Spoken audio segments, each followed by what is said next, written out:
الحمد للہ وکفا وسلام علی عباده الذین اصطفى اما بعد فاعوذ باللہ من الشیطان الرجیم بسم اللہ الرحمن الرحیم رب اشرح لی صدری ویسر لی امری واحلل عقدۃ من لسانی یفقہوا قولی۔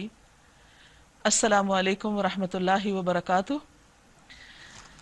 ناظرین، پروگرام فہم القرآن کے سلسلے میں آج ہم چھٹے پارے کا مطالعہ کریں گے۔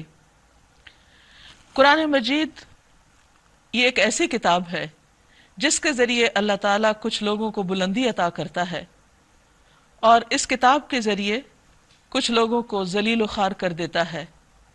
یہ صحیح مسلم کی روایت ہے۔ نبی صلی اللہ علیہ وسلم کا فرمان ہے، سوال یہ پیدا ہوتا ہے کہ وہ کون لوگ ہیں جن کو یہ کتاب بلندی عطا کرتی ہے؟ یقیناً وہ وہی ہیں جو اس کو پڑھتے ہیں، سمجھتے ہیں اور پھر اس پر عمل کرتے ہیں، اس کے مطابق زندگی بسر کرتے ہیں۔ اور ذلت و خواری ان لوگوں کے حصے میں آتی ہے جو اللہ کے اس کلام کو بھلا دیتے ہیں یا پڑھنے کے بعد اس کا حق ادا نہیں کرتے اور جانتے بوجھتے اس کے مخالف زندگی گزارتے ہیں۔ تو اللہ تعالیٰ سے دعا ہے کہ وہ ہمیں اس کتاب کے ذریعے عزت عطا کرے، ہمیں اس پر عمل کی توفیق عطا فرمائے۔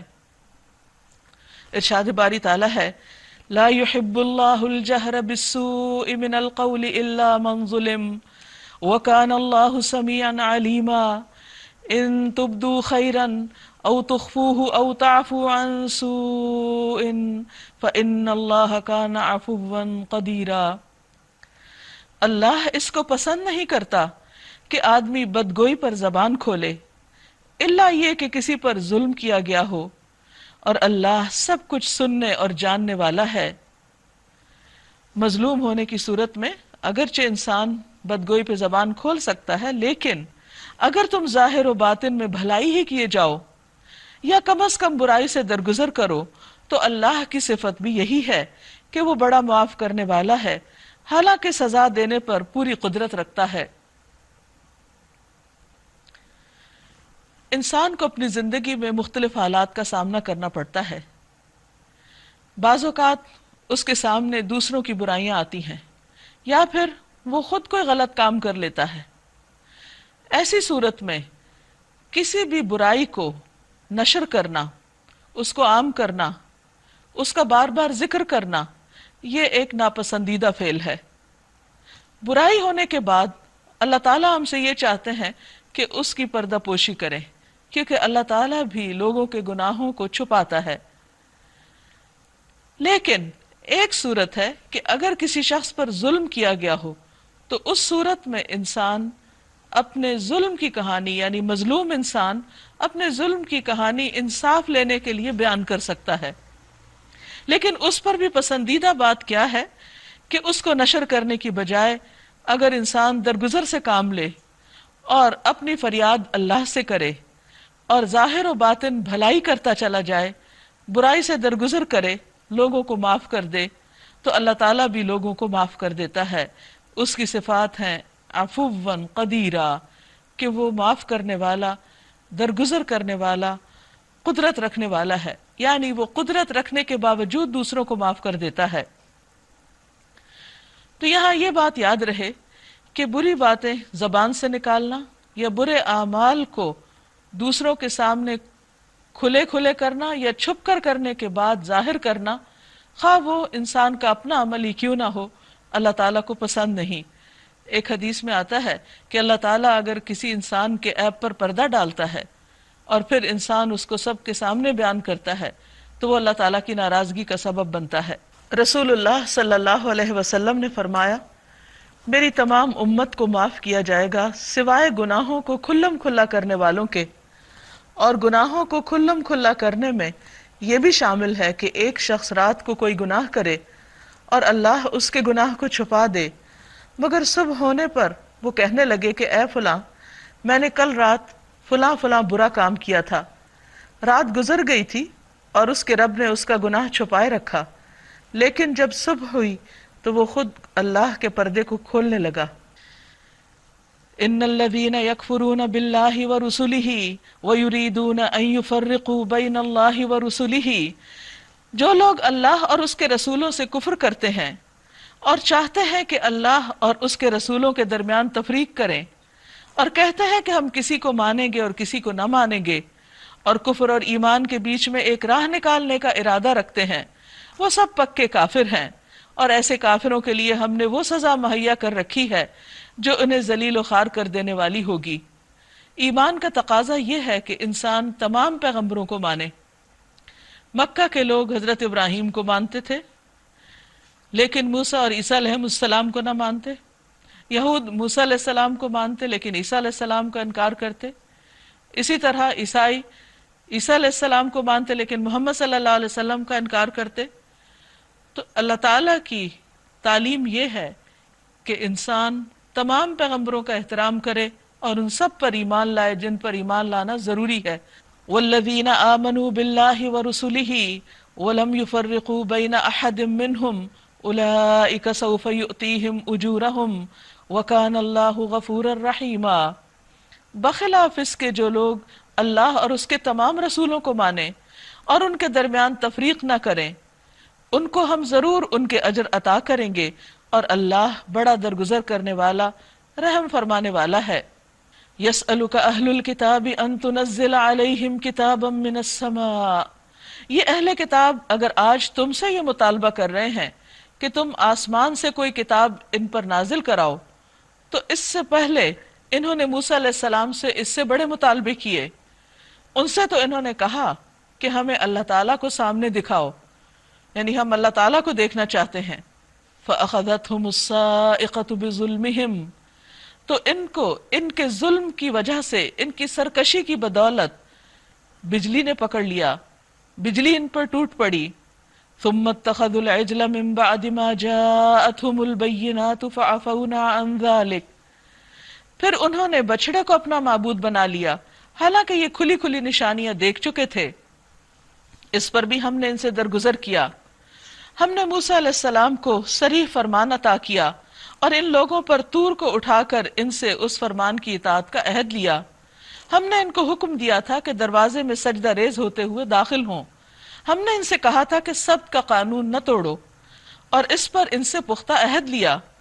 آخر کار ان کی عہد شکنی کی وجہ سے اور اس وجہ سے کہ انہوں نے اللہ کی آیات کو جھٹلایا اور بہت سے پیغمبروں کو ناحق قتل کیا، اور یہاں تک کہا کہ ہمارے دل غلافوں میں ہیں، یعنی ہمیں کوئی بات سمجھ نہیں آتی یا ہم سمجھنا ہی نہیں چاہتے، حالانکہ در حقیقت ان کی باطل پرستی کے سبب سے اللہ نے ان کے دلوں پہ ٹھپا لگا دیا، یعنی ان سے سمجھنے کی صلاحیت چھین لی، اور اسی وجہ سے یہ بہت کم ایمان لاتے ہیں۔ ایمان کی توفیق کا نہ ہونا یا دلوں پہ مہر لگ جانا، یہ اللہ سبحانہ و تعالیٰ کا بندوں پر ظلم نہیں ہوتا۔ بندے جب مسلسل اللہ تعالیٰ کے ساتھ کیے ہوئے عہد کو توڑتے ہیں، عہد شکنی کرتے ہیں، تو پھر اللہ تعالیٰ کی طرف سے مختلف طریقوں سے ان پر سزا آتی ہے، جیسا کہ بعض احادیث سے ہمیں پتہ چلتا ہے۔ اور سب سے بڑی سزا جو کسی انسان کو ملتی ہے اللہ تعالیٰ کی بات نہ ماننے پر، وہ ہے ہدایت کی توفیق کا چھننا، بے حسی کا طاری ہونا، حق کو قبول کرنے کی صلاحیت ختم ہو جانا، دل کا ایسا بے حس ہونا کہ نہ کوئی ڈراوا اس پہ اثر کرے اور نہ ہی کسی قسم کی کوئی ترغیب اس کو ہدایت کی طرف لا سکے۔ وَبِكُفْرِهِمْ وَقَوْلِهِمْ عَلَى مَرْيَمَ بُهْتَانًا عَظِيمًا، پھر اپنے کفر میں اتنے بڑھے کہ مریم پر سخت بہتان لگایا۔ نعوذ باللہ، ان سے کہا کہ وہ بچہ جو لائی ہیں وہ حلال کا نہیں، یعنی عیسیٰ علیہ السلام کے بارے میں ان پر الزام لگا دیا۔ کیونکہ جب انسان کا دل بے حس ہو جاتا ہے اور اللہ تعالیٰ کی لعنت اس شخص پر ہوتی ہے تو پھر وہ بڑی سے بڑی بات کرتے ہوئے بھی جھجکتا نہیں، شرماتا نہیں، بڑے سے بڑا جھوٹ بولتے وقت بھی وہ ڈرتا نہیں۔ وَقَوْلِهِمْ، اور ان کا کہنا، اِنَّا قَتَلْنَا الْمَسِيحَ عِيسَى ابْنَ مَرْيَمَ رَسُولَ اللَّهِ، کہ ہم نے مسیح عیسیٰ ابن مریم رسول اللہ کو قتل کر دیا ہے۔ یعنی اتنی بڑی بڑی باتیں بہت دلیری کے ساتھ کر جانا یہ کوئی معمولی چیز نہیں، یہ وہی کر سکتا ہے جس کے دل پر مہر لگ چکی ہو۔ حالانکہ فی الواقع انہوں نے نہ اس کو قتل کیا نہ صلیب پر چڑھایا، بلکہ معاملہ ان کے لیے مشتبہ کر دیا گیا، اور جن لوگوں نے اس کے بارے میں اختلاف کیا ہے وہ بھی دراصل شک میں مبتلا ہیں، ان کے پاس اس معاملے میں کوئی علم نہیں ہے۔ محض گمان ہی کی پیروی ہے۔ وما قتلوہ یقیناً، اور انہوں نے مسیح کو یقین کے ساتھ قتل نہیں کیا۔ بل رفعہ اللہ الیہ، بلکہ اللہ نے اس کو اپنی طرف اٹھا لیا ہے۔ وکان اللہ عزیزا حکیما، اللہ زبردست طاقت رکھنے والا اور حکیم ہے۔ وَإِن مِّنْ أَهْلِ الْكِتَابِ إِلَّا لَيُؤْمِنَنَّ بِهِ قَبْلَ مَوْتِهِ، اور اہل کتاب میں سے کوئی ایسا نہ ہوگا جو اس کی موت سے پہلے اس پر ایمان نہ لے آئے گا۔ اس کے دو معنی کیے گئے کہ اپنی موت سے پہلے، یا عیسیٰ علیہ السلام جب دنیا میں آئیں گے اور وہ فوت ہوں گے تو اس پر وہ ایمان لے آئیں گے، یعنی ان کے فوت ہونے سے پہلے لوگ ان کو مان جائیں گے۔ رسول اللہ صلی اللہ علیہ وسلم نے فرمایا اللہ عیسیٰ ابن مریم کو بھیجے گا، یعنی یہ نزول عیسیٰ کیسا ہوگا۔ رسول اللہ صلی اللہ علیہ وسلم نے فرمایا اللہ تعالیٰ عیسیٰ ابن مریم کو بھیجے گا اور سفید مینار پر دمشق کے مشرق کی جانب وہ اتریں گے۔ وہ زرد رنگ کے کپڑے پہنے ہوئے اپنے دونوں ہاتھ فرشتوں کے بازو پر رکھے ہوں گے۔ وَيَوْمَ الْقِيَامَةِ يَكُونُ عَلَيْهِمْ شَهِيدًا، اور قیامت کے روز وہ ان پر گواہی دے گا۔ یعنی یہود اور نصارہ نے عیسیٰ علیہ السلام کے ساتھ اور اس پیغام کے ساتھ جو آپ لائے تھے، جو کچھ بھی وہ معاملہ کرتے رہے، اس کے بارے میں وہ اللہ تعالیٰ کی عدالت میں گواہی دیں گے، اور اس گواہی کی تفصیل آگے آئے گی۔ فَبِظُلْمٍ مِّنَ الَّذِينَ هَادُوا حَرَّمْنَا عَلَيْهِمْ طَيِّبَاتٍ أُحِلَّتْ لَهُمْ، غرض ان یہودی بن جانے والوں کے اسی ظالمانہ رویے کی بنا پر، اور اس بنا پر کہ یہ بکثرت اللہ کے راستے سے روکتے ہیں اور سود لیتے ہیں جس سے انہیں منع کیا گیا تھا، اور لوگوں کے مال ناجائز طریقوں سے کھاتے ہیں، ہم نے بہت سی وہ پاک چیزیں ان پر حرام کر دیں جو پہلے ان کے لیے حلال تھیں۔ یہ ایک اور سزا کی قسم ہے اللہ کی طرف سے اس قوم کے لیے جو اللہ کے عہد کی نافرمانی کرے اور عہد کرنے کے بعد توڑ دے، کیونکہ کوہ طور ان پر اٹھا کر ان سے عہد لیا گیا تھا کہ اللہ تعالیٰ نے جو کتاب ان کی طرف بھیجی ہے اور جو احکامات ان کو دیے گئے ہیں وہ ان کی پابندی کریں گے، اور انہوں نے اس وقت عہد کر لیا تھا، لیکن بعد میں پھر وہ اس سے پھر گئے، تو اس کے نتیجے میں ان پر اللہ تعالیٰ نے کچھ طیبات، پاکیزہ چیزیں جو پہلے حلال تھیں وہ ان کے لیے حرام کر دیں۔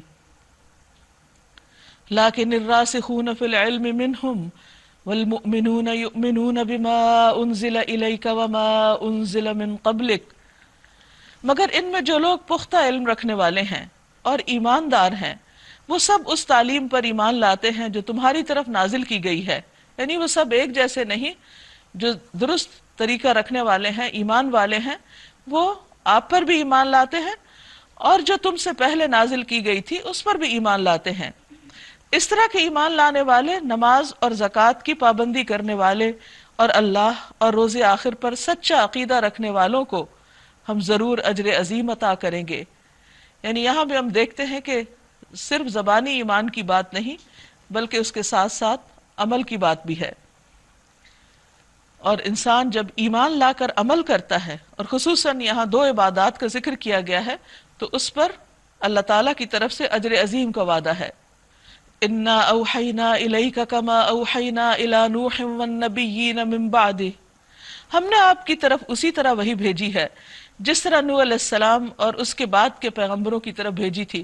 یعنی وحی کا یہ سلسلہ کوئی نیا نہیں ہے، روز اول سے ہر پیغمبر کی طرف اللہ تعالیٰ وحی بھیجتے رہے ہیں۔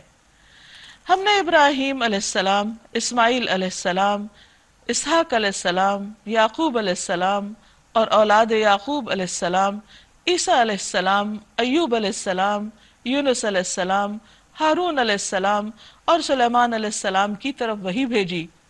ہم نے داؤد علیہ السلام کو زبور دی۔ ہم نے ان رسولوں پر بھی وحی نازل کی جن کا ذکر ہم اس سے پہلے آپ سے کر چکے ہیں، اور ان رسولوں پر بھی جن کا ذکر آپ سے نہیں کیا۔ ہم نے موسیٰ علیہ السلام سے اس طرح گفتگو کی جس طرح گفتگو کی جاتی ہے، یعنی کلام کا جو طریقہ ہے، یعنی جس میں الفاظ بھی ہوتے ہیں، آواز بھی ہوتی ہے، اس طریقے پر ان سے بات کی۔ یہ سارے رسول خوشخبری دینے والے اور ڈرانے والے بنا کر بھیجے گئے تھے تاکہ ان کو مبعوث کرنے کے بعد، یعنی لوگوں کے اندر بھیجنے کے بعد، لوگوں کے پاس اللہ کے مقابلے میں کوئی حجت نہ رہے کہ ہماری ہدایت کا انتظام نہیں کیا گیا، اور اللہ بہرحال غالب رہنے والا اور حکیم و دانا ہے۔ اگر لوگ نہ مانے تو ان کی مرضی، لیکن اللہ یشہد بما انزل الیک انزلہ بعلمہ، مگر اللہ گواہی دیتا ہے کہ جو کچھ اس نے تم پر نازل کیا ہے اپنے علم سے نازل کیا ہے۔ یہ کتنی خوبصورت بات ہے کہ ہمارے سامنے جو کلام اللہ ہے یہ اللہ سبحانہ وتعالیٰ کا علم ہے، اور اللہ کا علم کامل ہے۔ اللہ سبحانہ وتعالیٰ کائنات کے ہر ذرے کے بارے میں جانتا ہے۔ ان اللہ لا یخفی علیہ شیء فی الارض ولا فی السماء، اللہ تعالیٰ پر نہ زمین میں اور نہ آسمان میں کہیں کوئی چیز چھپی ہوئی ہے ہی نہیں، سب اس کے سامنے عیاں۔ لہذا اس علم کے ساتھ اللہ نے ہمارے لیے ہدایت نامہ بھیجا ہے۔ اگر کوئی کسی کی رہنمائی کر رہا ہو اور وہ خود ہی نہ جانتا ہو تو اس کی رہنمائی فائدہ مند نہیں ہو سکتی۔ اسی لیے انسانوں میں سے کوئی بھی انسان، خواہ وہ کتنا ہی بڑا اسکالر کیوں نہ ہو، کتنا ہی بڑا سائنسدان کیوں نہ ہو، ساری زندگی اس نے اگر صرف اور صرف علم حاصل کرنے میں گزار دی ہو اور ہزاروں کتابیں بھی پڑھ ڈالی ہوں، تو اس کا علم اللہ تعالیٰ کے مقابلے میں ایک ذرے کے برابر بھی نہیں ہے۔ لیکن حیرت کی بات ہے کہ انسانوں کے علم پر تو ہم آنکھیں بند کر کے بھروسہ کرتے ہیں، اور اللہ سبحانہ وتعالیٰ کا یہ علم جو اس کتاب کی شکل میں ہمارے پاس بھیجا گیا، اس کو ہم پڑھنا بھی گوارا نہیں کرتے، سمجھنا بھی نہیں کرتے۔ تو اس میں کس کا نقصان ہے؟ انسان کا اپنا، کیونکہ اللہ تعالیٰ کو تو اس سے کوئی فرق نہیں پڑتا کہ کوئی اس کتاب پر ایمان لائے یا نہ لائے، اس کو پڑھے یا نہ پڑھے، اس کو سمجھے یا نہ سمجھے۔ اور پھر اللہ تعالیٰ کے بعد اور کون گواہ ہے؟ والملائکۃ یشہدون، اور فرشتے بھی گواہی دیتے ہیں۔ وکفیٰ باللہ شہیدا، اور کافی ہے اللہ کا گواہ ہونا، یعنی کوئی فرشتے یا کوئی اور مخلوق گواہی نہ بھی دے تو بھی اس سے کوئی فرق نہیں پڑتا۔ ان الذین کفروا وصدوا عن سبیل اللہ قد ضلوا ضلالا بعیدا، یقیناً وہ لوگ جنہوں نے کفر کیا اور اللہ کے راستے سے روکا، وہ دور کی گمراہی میں بھٹک گئے، حق سے بہت دور نکل گئے۔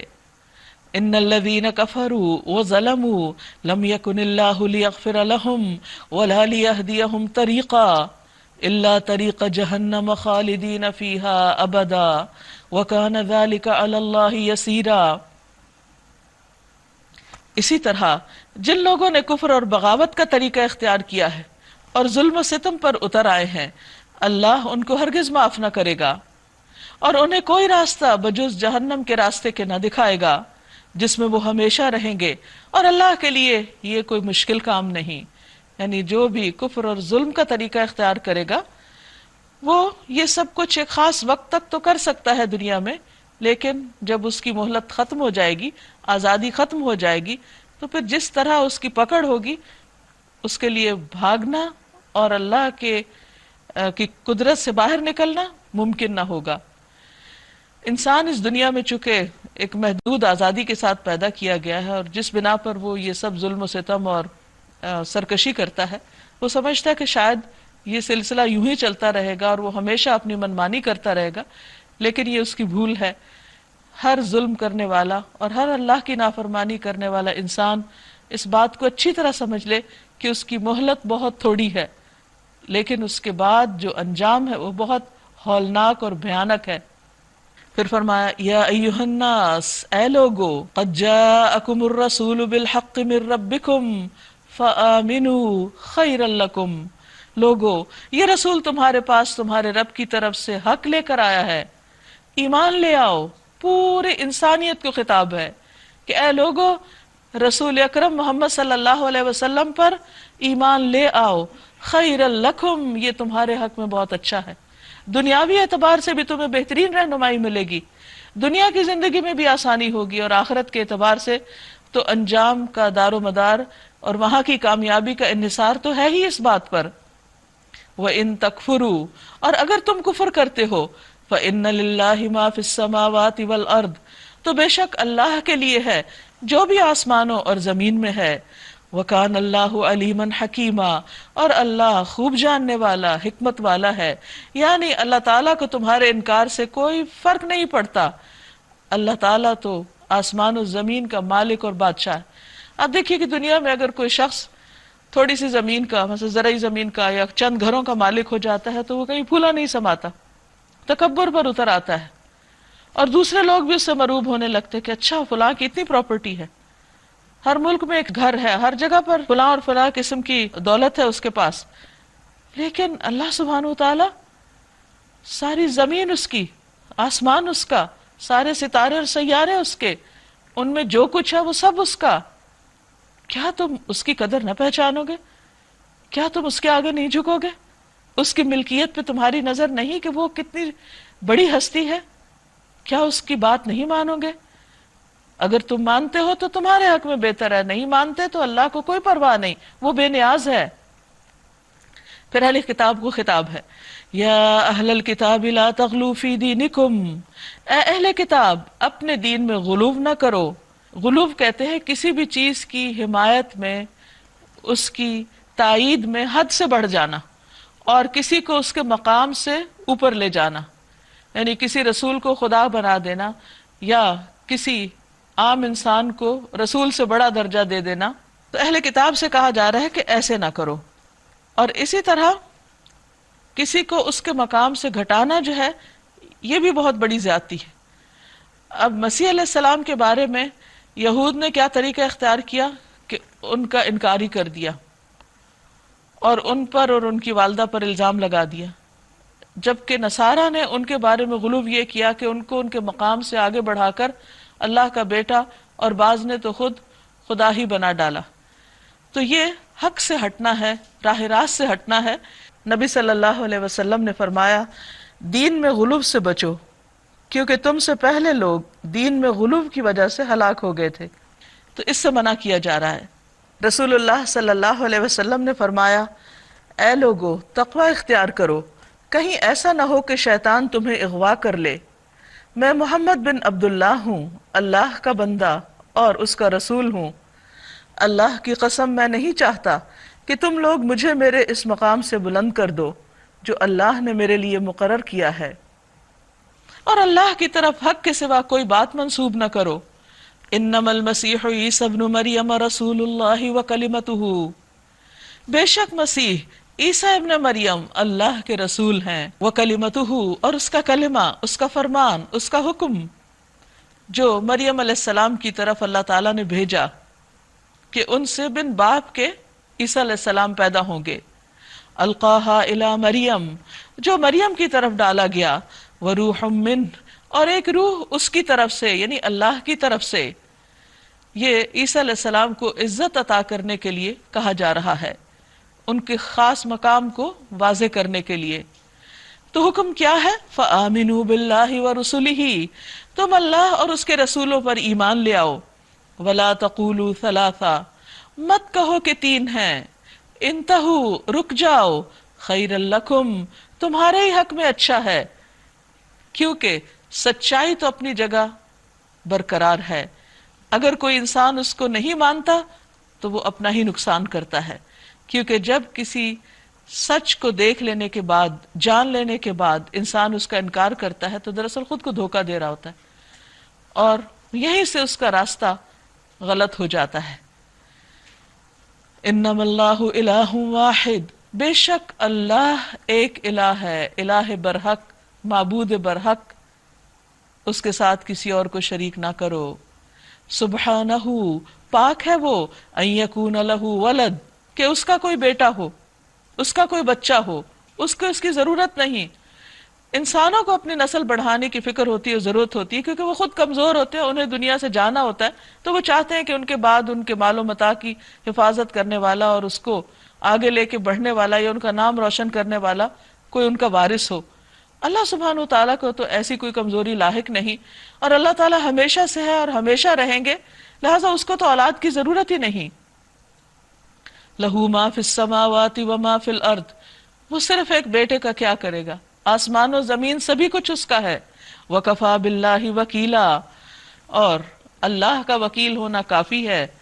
لن یستنکف المسیح ان یکون عبدا للہ ولا الملائکۃ المقربون، مسیح علیہ السلام نے کبھی اس بات کو عار نہیں سمجھا کہ وہ اللہ کا ایک بندہ ہوں، یعنی انہوں نے اللہ کا بندہ ہونے کو اپنی شان کے خلاف نہیں سمجھا، اور نہ مقرب ترین فرشتے اس کو اپنے لیے آر سمجھتے ہیں کہ وہ اللہ کے بندے ہوں، بلکہ وہ اس کو اپنے لیے عزت کا مقام سمجھتے ہیں کہ اللہ نے ہمیں اپنی بندگی کے لیے پیدا کیا۔ اگر کوئی اللہ کی بندگی کو اپنے لیے آر سمجھتا ہے، یعنی عبادت نہیں کرنا چاہتا، یہ عبادت کے لیے نہیں جھکتا اور تکبر کرتا ہے، تو ایک وقت آئے گا جب اللہ سب کو گھیر کر اپنے سامنے حاضر کرے گا۔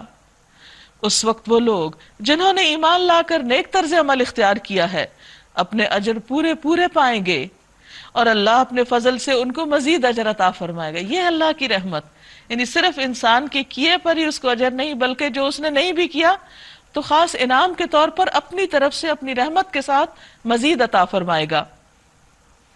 اس کے برعکس جن لوگوں نے بندگی کو آر سمجھا، یعنی اللہ کے سامنے نہیں جھکے، اللہ کی بات نہیں مانی، اس کی عبادت نہیں کی اور تکبر کیا، اور تکبر کہتے ہیں حق کے انکار کو اور لوگوں کو چھوٹا سمجھنا، حقیر سمجھنا خود سے، ان کو اللہ دردناک سزا دے گا۔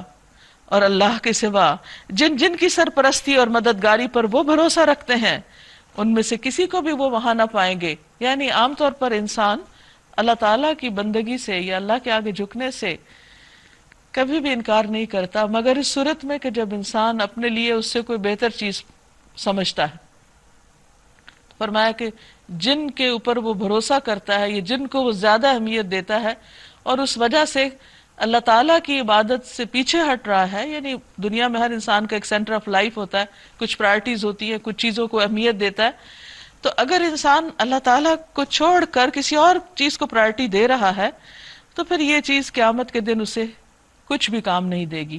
مثلا قرآن مجید میں ایک جگہ پر آتا ہے المال والبنون زینت الحیات الدنیا، مال اور بیٹے بھی دنیا کی زندگی کی رونق ہیں، والباقیات الصالحات، اور باقی رہنے والی چیزیں نیک عمل ہیں انسان کے، خیر عند ربک ثوابا وخیر عملا، ثواب اور امید کے اعتبار سے وہ زیادہ بہتر چیزیں۔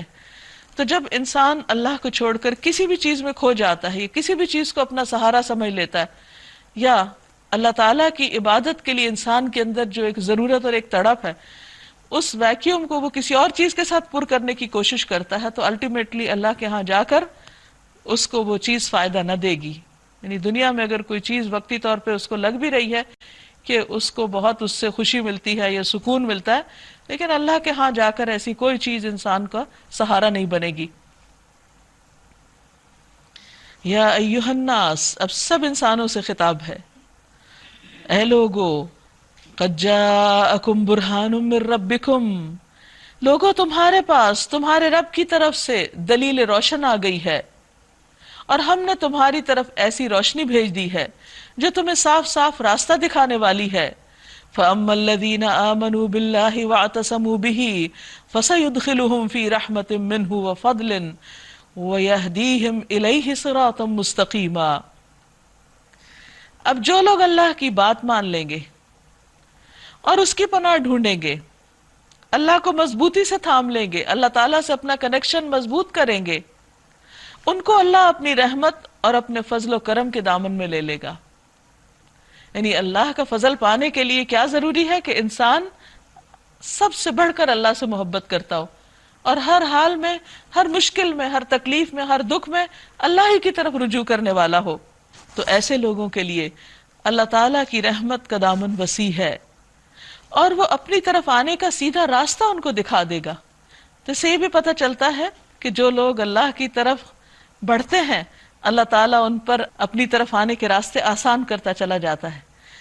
ایک انسان کے لیے سب سے زیادہ عزت اور عظمت کا مقام کیا ہو سکتا ہے کہ وہ اپنے رب، اپنے پیدا کرنے والے، اپنے خالق، اپنے مالک کو پہچانے، سب سے بڑھ کر اس سے محبت کرے اور ہر چیز سے زیادہ اس کی طرف دوڑے۔ تو جو شخص ایسا کرے گا، اللہ تعالیٰ اس کو اپنی رحمت میں سمیٹے گا اور اس کے لیے ہدایت کی راہیں آسان کر دے گا۔ عموماً لوگ یہ سوال کرتے ہیں کہ اگر اللہ نے کسی کے دل پر مہر لگا دی تو پھر انسان کیا قصور ہے؟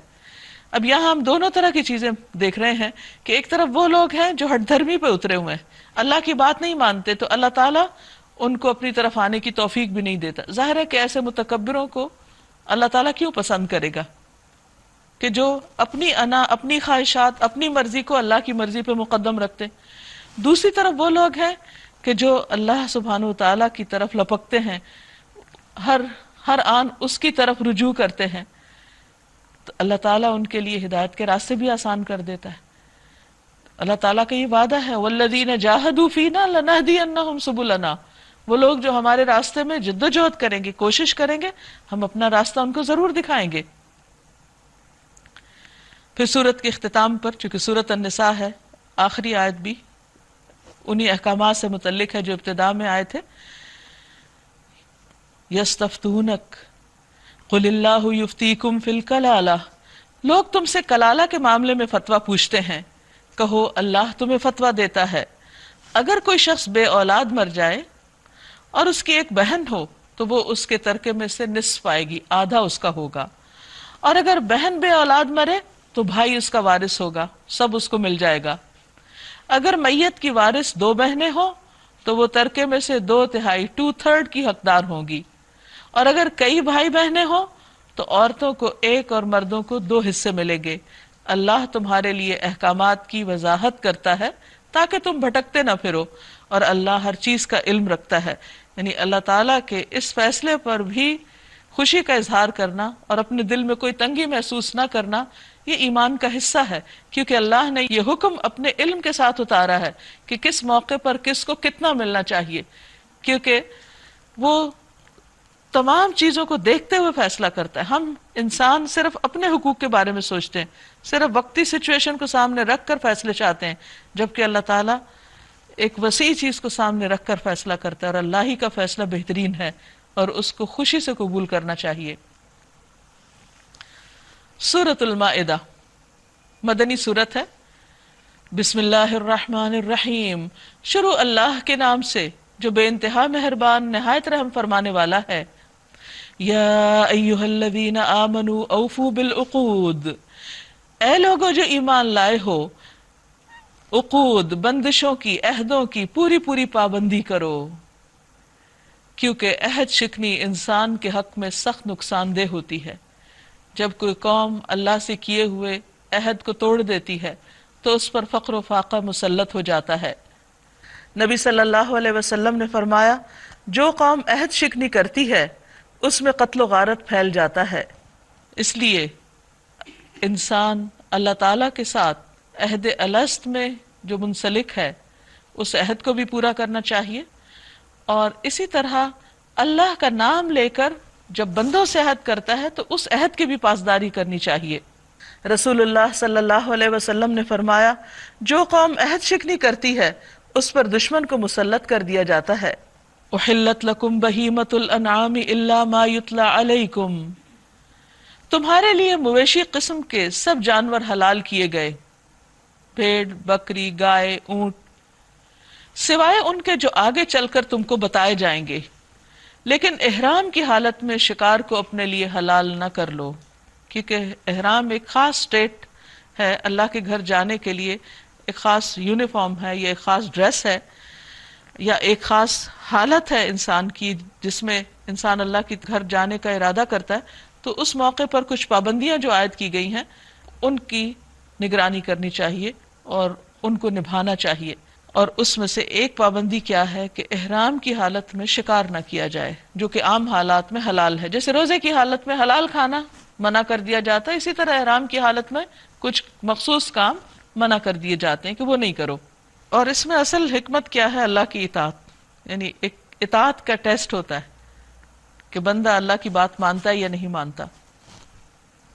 ان اللہ یحکم ما یرید، اگر کوئی کہے کہ ایسا کیوں، تو جواب یہ ہے کہ بے شک اللہ جو چاہتا ہے حکم دیتا ہے۔ انسان کون ہے جو کہے کہ کیوں حکم دیا؟ ہاں، اگر کسی چیز کی حکمت سمجھنا چاہتا ہے تو ضرور سمجھے، مگر اعتراض کے لیے نہیں، کیونکہ واللہ یعلم وانتم لا تعلمون، اللہ جانتا ہے اور تم نہیں جانتے۔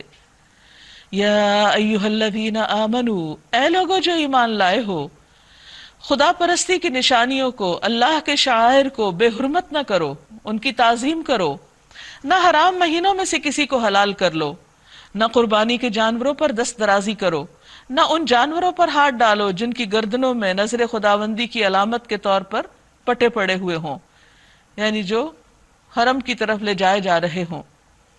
نہ ان لوگوں کو چھیڑو جو اپنے رب کے فضل اور اس کی خوشنودی کی تلاش میں مکان محترم کعبہ کی طرف جا رہے ہوں۔ ہاں، جب احرام کی حالت ختم ہو جائے تو تم شکار کر سکتے ہو۔ اور دیکھو، ایک گروہ نے جو تمہارے لیے مسجد حرام کا راستہ بند کر دیا ہے، یعنی مکہ والوں نے مسلمانوں کے لیے، اور خصوصاً عمرہ حدیبیہ کے موقع پر ان کو مکہ میں داخل ہونے کی اجازت نہیں دی تھی، تو اس پر مسلمانوں کے اندر ایک بہت غصہ اور غم تھا۔ تو اس کے بارے میں فرمایا کہ وہ جو راستہ انہوں نے بند کر دیا، تو اس پر تمہارا غصہ تمہیں اتنا مشتعل نہ کر دے کہ تم بھی ان کے مقابلے میں ناروا زیادتیاں کرنے لگو۔ یہ ہے دین کی تعلیم، کتنی خوبصورت تعلیم۔ یعنی مسلمانوں کا حق تھا، پورے عرب کا حق تھا کہ وہ جب چاہیں اللہ کے گھر کی زیارت کریں، کیونکہ اللہ کا گھر سب کے لیے، لیکن مسلمانوں کے دشمنوں نے ان پر اس گھر کا راستہ بند کر دیا۔ یہ موقع بہت اشتعال انگیز تھا، بہت جذباتیت والا تھا، لیکن اس میں بھی مسلمانوں کو صبر کی تلقین کی گئی اور فرمایا کہ اب بھی عدل و انصاف سے کام لینا ہے۔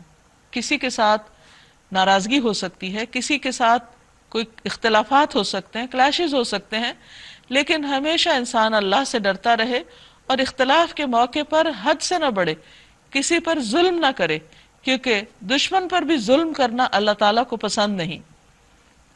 وَتَعَاوَنُوا عَلَى الْبِرِّ وَالتَّقْوَى، جو کام نیکی اور خدا ترسی کے ہیں ان میں سب سے تعاون کرو، سب کا ساتھ دو، کوئی بھی خیر کی بات لے کر اٹھے تو اس کی مدد کرو، اور جو گناہ اور زیادتی کے کام ہیں ان میں سے کسی سے بھی تعاون نہیں کرو، خواہ وہ تمہارے اپنے بہن بھائی کیوں نہ کر رہے ہوں۔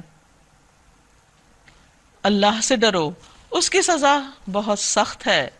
حرمت علیکم المیتۃ والدم ولحم الخنزیر وما اہل لغیر اللہ بہ، تم پر حرام کیا گیا مردار، خون، سور کا گوشت، وہ جانور جو اللہ کے سوا کسی اور کے نام پر ذبح کیا گیا ہو، یعنی کسی اور کی خوشنودی کے لیے، کسی اور کی تعظیم کے لیے،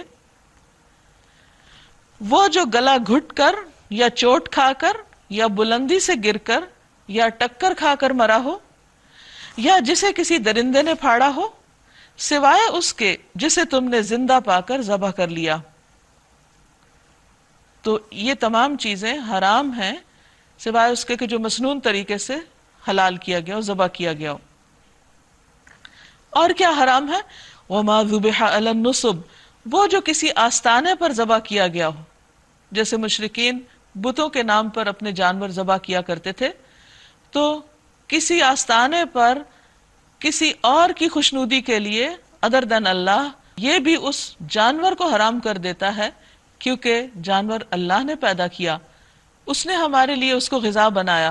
جب انسان اسے اللہ کے سوا کسی اور کے نام پر ذبح کرتا ہے تو وہ انسان کے لیے کھانا درست نہیں رہتا، کیونکہ بہت ابتدا میں ہی حکم دیا گیا تھا کہ حلال اور پاک چیزیں کھاؤ۔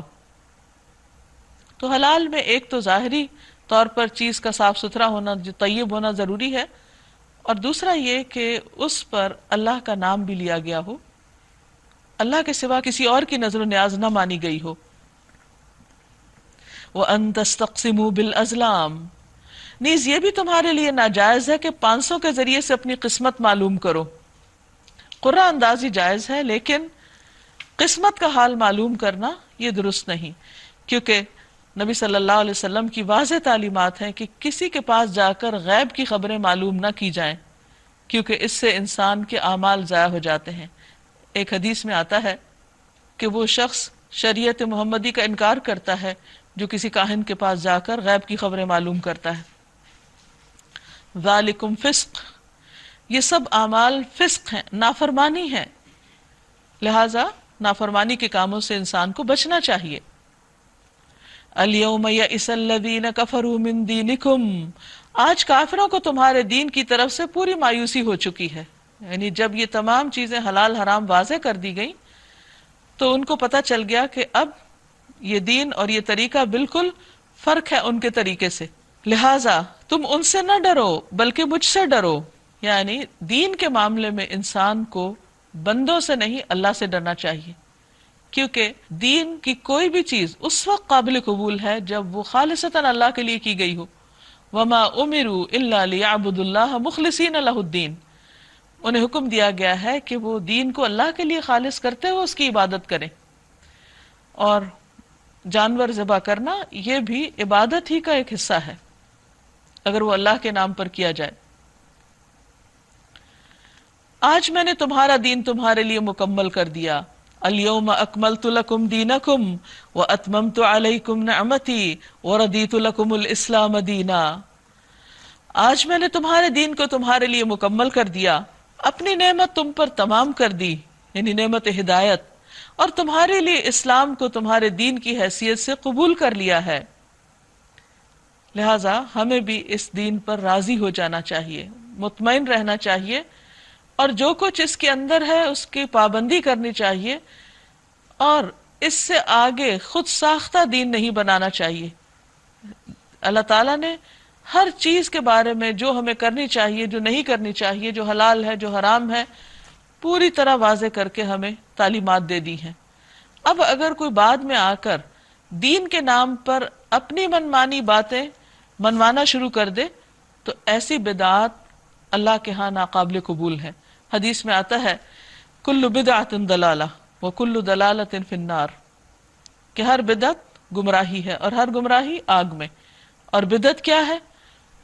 ہر وہ نئی نکالی ہوئی چیز جس کی اصل دین میں موجود نہ ہو، جس کو ثواب سمجھ کے کیا جا رہا ہو اور دین کا حصہ سمجھ کے کیا جا رہا.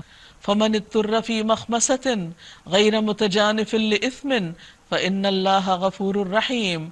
تو جو شخص بھوک سے مجبور ہو کر ان میں سے کوئی چیز کھا لے، یعنی اس کی جان جا رہی ہو تو جان بچانے کے لیے اگر حرام میں سے کوئی لقمے چند لے لیتا ہے بغیر اس کے کہ گناہ کی طرف اس کا میلان ہو، تو بے شک اللہ معاف کرنے والا اور رحم فرمانے والا ہے. یعنی دین کے اندر فلیکسیبلٹی ہے. جہاں حلال حرام واضح ہے وہاں پر معذوری، مجبوری اور تکلیف اور عذر کی حالت میں رخصتیں بھی موجود ہیں، اور یہی اس دین کی خوبصورتی ہے. یہ فطرت کے عین مطابق ہے. انسان کو کسی ایسی چیز کا مکلف نہیں کیا گیا جو اس کی وسعت سے باہر ہو. لا یکلف اللہ نفسا الا وسعها. اب اگر کسی کی جان جا رہی ہے اور اس کے پاس جان بچانے کے لیے حرام کے سوا کوئی چارہ نہیں تو جان بچانا لازم ہے، اور ضرورتاً تھوڑے سے حرام سے اگر وقتی طور پر فائدہ اٹھا لیا جائے تو اس کی رخصت ملتی ہے. کیونکہ ایسا شخص گناہ کرنے کے ارادے سے وہ کام نہیں کر رہا بلکہ مجبوراً کر رہا ہے. لوگ پوچھتے ہیں کہ ان کے لیے کیا حلال کیا گیا ہے. کہو تمہارے لیے ساری پاک چیزیں حلال کر دی گئی، یعنی حلال میں بہت وسعت ہے، صرف چند گنتی کی چیزیں حرام ہیں. اور جن شکاری جانوروں کو تم نے سدھایا ہو، جن کو خدا کے دیے ہوئے علم کی بنا پر تم شکار کی تعلیم دیا کرتے ہو، وہ جس جانور کو تمہارے لیے پکڑ رکھے اس کو بھی تم کھا سکتے ہو، البتہ اس پر اللہ کا نام لے لو اور اللہ کا قانون توڑنے سے ڈرو. اللہ کو حساب لیتے کچھ دیر نہیں لگتی. الیوم احل لکم الطیبات، آج تمہارے لیے ساری پاک چیزیں حلال کر دی گئی ہیں. اہل کتاب کا کھانا تمہارے لیے حلال ہے، یعنی اگر وہ حلال ہو، یعنی حلال بالذات ہو، اور تمہارا کھانا ان کے لیے، اور محفوظ عورتیں بھی تمہارے لیے حلال ہیں، یعنی اہل کتاب کی پاک دامن عورتیں، خواہ وہ اہل ایمان کے گروہ سے ہوں یا ان قوموں میں سے جن کو تم سے پہلے کتاب دی گئی تھی، یعنی اہل کتاب میں سے. لیکن شرط کیا ہے؟ کب حلال ہوگی؟ تم ان کے مہر ادا کر کے نکاح میں ان کے محافظ بنو، نہ یہ کہ آزاد شہوت رانی کرنے لگو یا چوری چھپے دوستیاں کرو، آشنائیاں کرو. یہ چیز حرام ہے، یہ چیز ناپسندیدہ ہے. یعنی عورت کوئی بھی ہو، چاہے غلام ہو یا آزاد ہو یا اہل کتاب میں سے ہو، تو مردوں کو حکم یہ دیا گیا ہے کہ وہ ان سے صرف اس صورت میں تعلق رکھیں جب ان کو ان کا حق دیں، ان کا مہر دیں، باقاعدہ طریقے سے نکاح کریں اور معروف طریقے سے اعلان کر کے نکاح کریں، چوری چھپے نہیں. کیونکہ چوری چھپے نکاح کرنے سے اور غلط طریقوں سے تعلق رکھنے سے عورت کے حقوق پر زد پڑتی ہے، اس کو نقصان پہنچتا ہے، اس کی عزت کو، انسانوں کے نسب کو، اور بے شمار اس سے خرابیاں جنم لیتی ہیں. معاشرے کے اندر ایک انارکی پھیلتی ہے، انریسٹ پیدا ہوتا ہے. وَمَن يَكْفُرْ بِالْإِيمَانِ فَقَدْ حَبِطَ عَمَلُهُ، اور جو کسی نے ایمان کی روش پہ چلنے سے انکار کیا تو اس کے سارے اعمال ضائع ہو جائیں گے. وَهُوَ فِي الْآخِرَةِ مِنَ الْخَاسِرِينَ، اور وہ آخرت میں نقصان اٹھانے والوں میں سے ہوگا. اب یہاں مزید اہل ایمان کو کچھ ہدایات دی جا رہی ہیں جن میں خاص طور پر طہارت کے مسائل ہیں. یا ایھا الذین آمنوا، اے لوگو جو ایمان لائے ہو، اذا قمتم الی الصلاۃ فاغسلوا وجوہکم وایدیکم الی المرافق، جب تم نماز کے لیے کھڑے ہو تو اپنے چہروں اور ہاتھوں کو کوہنیوں تک دھو لو، یعنی چہرے دھو لو اور ہاتھ کوہنیوں تک دھو لو. وامسحوا برؤوسکم، اور اپنے سروں کا مسح کر لیا کرو. وارجلکم، اور اپنے پاؤں کو بھی دھو لو. الی الکعبین، ٹخنوں تک، ٹخنوں سمیت. پیچھے کھانے میں حلال اور پاک کی بات ہوئی، پھر نکاح میں حلال پاک کی بات ہوئی، اور اب جسمانی طہارت اور صفائی ستھرائی کی بات ہو رہی. گویا طہارت ایمان کا ایک بہت بڑا حصہ ہے. مومن کو ظاہری، باطنی، اپنی معاشرتی زندگی میں، اپنی عبادات میں، ہر جگہ صفائی، طہارت، پاکیزگی کا اہتمام کرنے کا حکم دیا گیا ہے. یہ اس دین کی پہچان ہے. وَإِن كُنتُمْ جُنُبًا فَاطَّهَّرُوا، اور اگر تم حالت جنابت میں ہو تو بھی پاکیزگی حاصل کرو، یعنی غسل کرنا واجب ہے. آیت کا پہلا حصہ وضو کے بارے میں ہے اور یہ حصہ غسل کے بارے میں. لیکن اگر کوئی مجبوری ہو، وَإِن كُنتُمْ مَرْضَىٰ، اگر تم بیمار ہو، او علی سفر، یا مسافر ہو، او جاء احد منکم من الغائط او لامستم النساء فلم تجدوا ماء، اگر تم میں سے کوئی شخص بیمار ہو یا سفر کی حالت میں ہو، یا تم میں سے کوئی شخص رفع حاجت کر کے آئے، یا تم نے عورتوں کو ہاتھ لگایا ہو اور پانی نہ ملے تو پاک مٹی سے کام لو، یعنی تیمم کرو. بس اس پر ہاتھ مار کر اپنے منہ اور ہاتھوں پر پھیر لیا کرو. تو تین چیزیں ہو گئی، غسل، وضو اور تیمم. اور یہ تینوں چیزیں انسان کی پاکیزگی کے لیے ضروری ہیں. اس موقع کی مناسبت سے جو بھی کرنے کا حکم دیا گیا ہو. کچھ مواقع پر وضو کافی ہوتا ہے، کچھ مواقع پر غسل ضروری ہوتا ہے، اور اگر انسان بیمار ہو یا پانی نہ ملے تو پھر غسل اور وضو دونوں کو تیمم کا فائد کرتا ہے. اور تیمم میں کیا ہے کہ مٹی سے پاکیزگی حاصل کرو. اور یہ اللہ تعالیٰ نے بندوں کو سہولت دی ہے. ما یرید اللہ لیجعل علیکم من حرج، اللہ تم پر زندگی کو تنگ نہیں کرنا چاہتا، یعنی تمہیں مشکل میں نہیں ڈالنا چاہتا کہ اگر تمہارے پاس پانی نہیں تو بھی تم کہیں سے تلاش کرو، یا یہ کہ تم بیمار ہو تو پھر بھی تمہیں نہانا ہوگا ضروری، یا وضو ضروری کرنا ہوگا چاہے تمہاری جان کو خطرہ لاحق ہو. ایسا نہیں ہے. اسلام میں ایسی شدت پسندی نہیں اور نہ ہی ایسے ظلم کا حکم دیا گیا ہے، بلکہ بندوں کو رخصت دی گئی. اور یہ رخصت ہم دیکھتے ہیں کہ ہر جگہ پر ہے. مثلا حرام کھانے کی تفصیل بتانے کے بعد جب اس سے روکا گیا تو مجبوری کی حالت میں اس کے بھی چند لقموں کی اجازت دے دی گئی.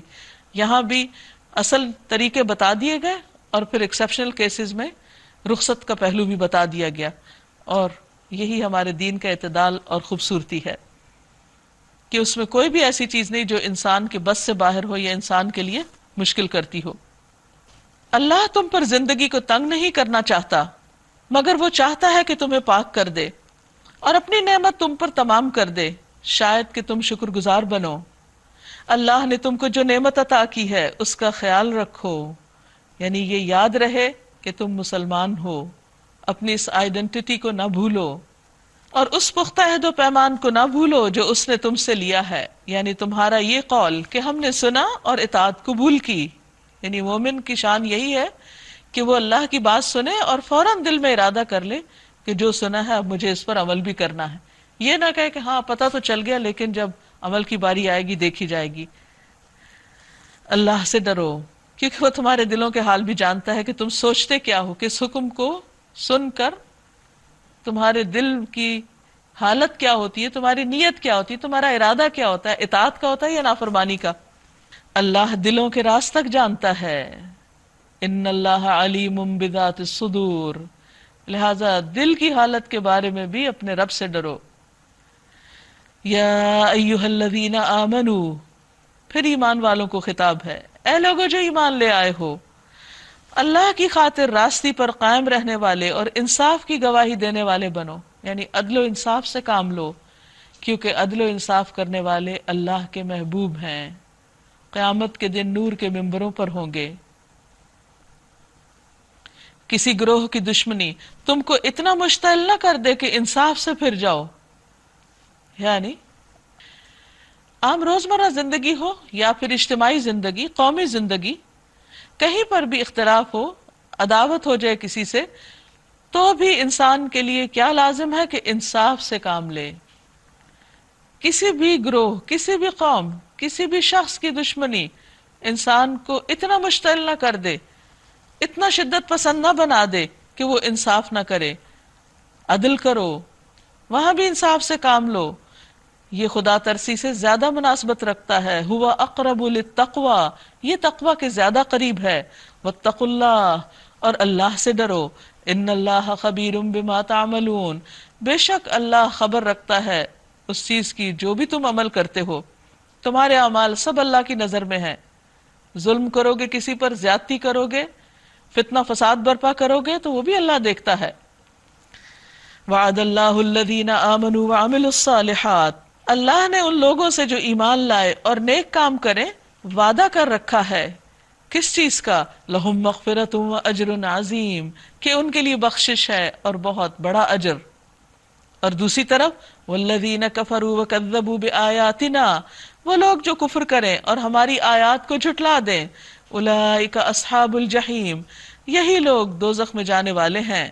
اے لوگوں جو ایمان لائے ہو، اللہ کے اس احسان کو یاد کرو جو اس نے ابھی حال ہی میں تم پر کیا، جبکہ ایک گروہ نے تم پر دست درازی کا ارادہ کر لیا تھا، مگر اللہ نے ان کے ہاتھ تم پر اٹھنے سے روک دیے۔ اللہ سے ڈر کر کام کرتے رہو۔ ایمان رکھنے والوں کو اللہ ہی پر بھروسہ کرنا چاہیے۔ اللہ نے بنی اسرائیل سے پختہ عہد دیا تھا اور ان میں 12 نقیب مقرر کیے۔ نقیب کا معنی ہوتا ہے نگرانی کرنے والا، تفتیش کرنے والا۔ تو بنی اسرائیل کے چونکہ 12 قبیلے تھے، اس لیے اللہ تعالیٰ نے ان کی ایک زبردست آرگنائزیشن کی اور ان میں سے ہر قبیلے کے اندر ایک الگ لیڈر مقرر کر دیا، تاکہ وہ ان کے حالات کے اوپر نظر رکھیں اور ان کو دین کی تعلیم دیں اور ان کو بد عملی سے بچائیں، بد اخلاقی سے بچائیں۔ اور ان سے کہا کہ میں تمہارے ساتھ ہوں، اگر تم نے نماز قائم رکھی اور زکوٰۃ دی اور میرے رسولوں کو مانا اور ان کی مدد کی اور اپنے خدا کو اچھا قرض دیتے رہے، تو یقین رکھو کہ میں تمہاری برائیاں تم سے زائل کر دوں گا۔ تو یہ وہ اسباب ہیں جن کی بنا پر اللہ کی مدد آتی ہے، کہ انسان اپنی عبادات میں اچھا ہو اور اللہ کے راستے میں نکلے اور اللہ کی راہ میں خرچ کرے اللہ کے دین کی خاطر، تو اللہ تعالیٰ برائیوں کو بھی دور کر دیتے ہیں اور اپنی مدد سے نوازتے ہیں۔ اور پھر آخرت میں کیا انجام؟ وَلَأُدْخِلَنَّكُمْ جَنَّاتٍ، تم کو ایسے باغوں میں داخل کروں گا، تجری من تحتها الانہار، جن کے نیچے نہریں بہتی ہوں گی۔ فمن کفر بعد ذلك منکم فقد ضل سواء السبیل، مگر اس کے بعد جس نے تم میں سے کفر کی روش اختیار کی تو در حقیقت اس نے سواء السبیل گم کر دی، یعنی پھر وہ تباہی کے رستے میں بھٹک گیا۔ فبما نقضهم میثاقهم لعناهم وجعلنا قلوبهم قاسیہ، بس بوجہ اس کے کہ انہوں نے اپنے پختہ عہد کو توڑ ڈالا، ان کے عہد توڑنے کی وجہ سے لعناہم، ہم نے ان پر لعنت کی۔ چونکہ شروع میں اللہ سبحانہ وتعالیٰ نے سورت کے عہدوں کو، عقود کو، بندشوں کو نبھانے کا حکم دیا، تو یہاں پر خبردار کیا جا رہا ہے کہ جس قوم نے اللہ کے ساتھ کیے ہوئے عہد کو توڑا، پھر دیکھو اس کا انجام کیا ہوا، اللہ نے اس کو اپنی رحمت سے دور کر دیا۔ اور وَجَعَلْنَا قُلُوبَهُمْ قَاسِيَةً، ان کے دلوں کو ہم نے سخت کر دیا، یعنی ان پہ بے حسی طاری ہو گئی۔ اور جب کسی قوم پر زوال آتا ہے اور وہ اللہ کی رحمت سے دور ہوتی ہے، تو پھر اس کے اندر بے حسی کا مرض عام ہو جاتا ہے۔ وہ بڑے بڑے جرم دیکھتی ہے اور وہ ٹس سے مس نہیں ہوتی، وہ خیر اور بھلائی کے کاموں میں آگے نہیں بڑھتی، وہ برائیوں سے نہیں روکتی۔ یحرفون الکلم عن مواضعہ، اور اس سے آگے بڑھ کر اللہ کے کلام کے ساتھ کھیلنے لگتی، کہ وہ اللہ کے کلام کو اس کی اصل جگہ سے ہٹا دیتے ہیں، اس سے پھیر دیتے ہیں، یعنی الفاظ کا الٹ پھیر کر کے بات کو کہیں سے کہیں لے جاتے ہیں۔ وَنَسُوا حَظًّا مِمَّا ذُكِّرُوا بِهِ، اور جو تعلیم انہیں دی گئی تھی اس کا بڑا حصہ بھول چکے ہیں۔ یہ سب کچھ ہوتا کیوں ہے؟ جب انسان اللہ کی طرف سے آئی ہوئی ہدایت سے تعلق نہیں رکھتا اور اس کو بھلا دیتا ہے، پس پش ڈال دیتا ہے۔ اور آئے دن تمہیں ان کی کسی نہ کسی خیانت کا پتہ چلتا رہتا ہے، ان میں سے بہت کم لوگ اس عیب سے بچے ہوئے ہیں۔ بس جب یہ اس حال کو پہنچ چکے ہیں تو جو بھی کریں پھر ان سے توقع کی جا سکتی۔ فاعف عنہم واصفح، ایسے لوگوں کے ساتھ کیا معاملہ کیا جائے، کیا رویہ کیا جائے؟ یعنی اصلاح کی کوشش تو جاری رہے، لیکن ان سے درگزر کیا جائے، ان کو معاف کر دیا جائے، ان سے چشم پوشی کی جائے۔ ان اللہ یحب المحسنین، بے شک اللہ محسنین سے محبت رکھتا ہے۔ یعنی بہت دفعہ ایسا ہوتا ہے کہ انسان دوسروں کی غلطیاں دیکھ رہا ہوتا ہے اور اس کو سمجھ آ رہی ہوتی ہے کہ وہ غلط کر رہے ہیں، لیکن یہ ممکن نہیں ہوتا کہ ہر وقت ہر غلطی پر دوسرے کو پکڑ لیا جائے اور ہر وقت ہر غلطی پر اس کو جھنجھوڑا جائے، کیونکہ جب دل سخت ہو جاتے ہیں تو بار بار کے احساس دلانے سے بھی لوگوں کو بات سمجھ نہیں آتی۔ تو ایسی صورت میں پھر انسان اپنے مقصد سے ہٹنے لگتا ہے، کیونکہ اگر آپ لوگوں کی ہر بات پہ الجھ جائیں، ہر بات پر ایک طوفان کھڑا کر دیں، تو نتیجہ کیا ہوگا؟ آپ اپنا کام کبھی بھی نہیں کر سکیں گے۔ تو بہت دفعہ ایسی صورتحال میں کہ جب ہٹ دھرم لوگ آپ کے آس پاس ہوں تو پھر ان سے آپ چشم پوشی کریں، اگنور کر دیں۔ ایسا کرنا ہوتا تو بہت مشکل ہے، لیکن یہ احسان کے درجے میں ہے۔ تو اللہ تعالیٰ محسنین سے محبت کرتا ہے۔ وَمِنَ الَّذِينَ قَالُوا إِنَّا نَصَارَىٰ، اسی طرح ان لوگوں سے بھی ہم نے پختہ عہد لیا جنہوں نے کہا تھا کہ ہم نصارہ ہیں۔ نصارہ وہ ہیں جنہوں نے عیسیٰ علیہ السلام کی پکار پر کہ من انصاری الی اللہ، تو انہوں نے کہا کہ ہم مددگار ہیں، تو اس پر ان کا نام نصارہ پڑ گیا۔ یا یہ کہا جاتا ہے کہ ناصرہ سے ہے یہ لفظ، جو مسیح علیہ السلام کا وطن تھا، اس کی طرف ان کی نسبت ہے۔ تو ان لوگوں سے بھی ہم نے پختہ عہد لیا تھا، مگر ان کو بھی جو سبق یاد کرایا گیا اس کا بڑا حصہ انہوں نے بھلا دیا، فراموش کر دیا۔ فَنَسُوا حَظًّا مِّمَّا ذُكِّرُوا بِهِ، نتیجہ کیا ہوا؟ یعنی اس قوم نے جب عہد شکنی کی تو انجام کیا ہوا؟ فَأَغْرَيْنَا بَيْنَهُمُ الْعَدَاوَةَ وَالْبَغْضَاءَ إِلَى يَوْمِ الْقِيَامَةِ، ہم نے ان کے درمیان عداوت اور بغض ڈال دیا، یعنی ان کے درمیان آپس میں دشمنی اور بغض و عناد کا بیج بو دیا۔ یہ سزا ہوتی ہے اس قوم کی جو اللہ کے ساتھ کیے ہوئے عہد کو توڑتی ہے۔ اور ضرور ایک وقت آئے گا جب اللہ انہیں بتائے گا کہ وہ دنیا میں کیا کرتے رہے، کیا بناتے رہے، یعنی قیامت کے دن اللہ کے حضور حاضر ہو کر بھی ان کو جواب دہی کرنا ہوگی۔ اے اہل کتاب، ہمارا رسول تمہارے پاس آ گیا ہے جو کتاب الہی کی بہت سی ان باتوں کو تمہارے سامنے کھول رہا ہے جن پر تم پردہ ڈالا کرتے تھے، یعنی جن کو تم نے چھپایا ہوا تھا، اور بہت سی باتوں سے درگزر بھی کر جاتا ہے، یعنی بعض خیانتیں تو کھول دی گئی تمہاری، اور بعض جن کی ضرورت نہیں تھی ان کو چھوڑ دیا گیا۔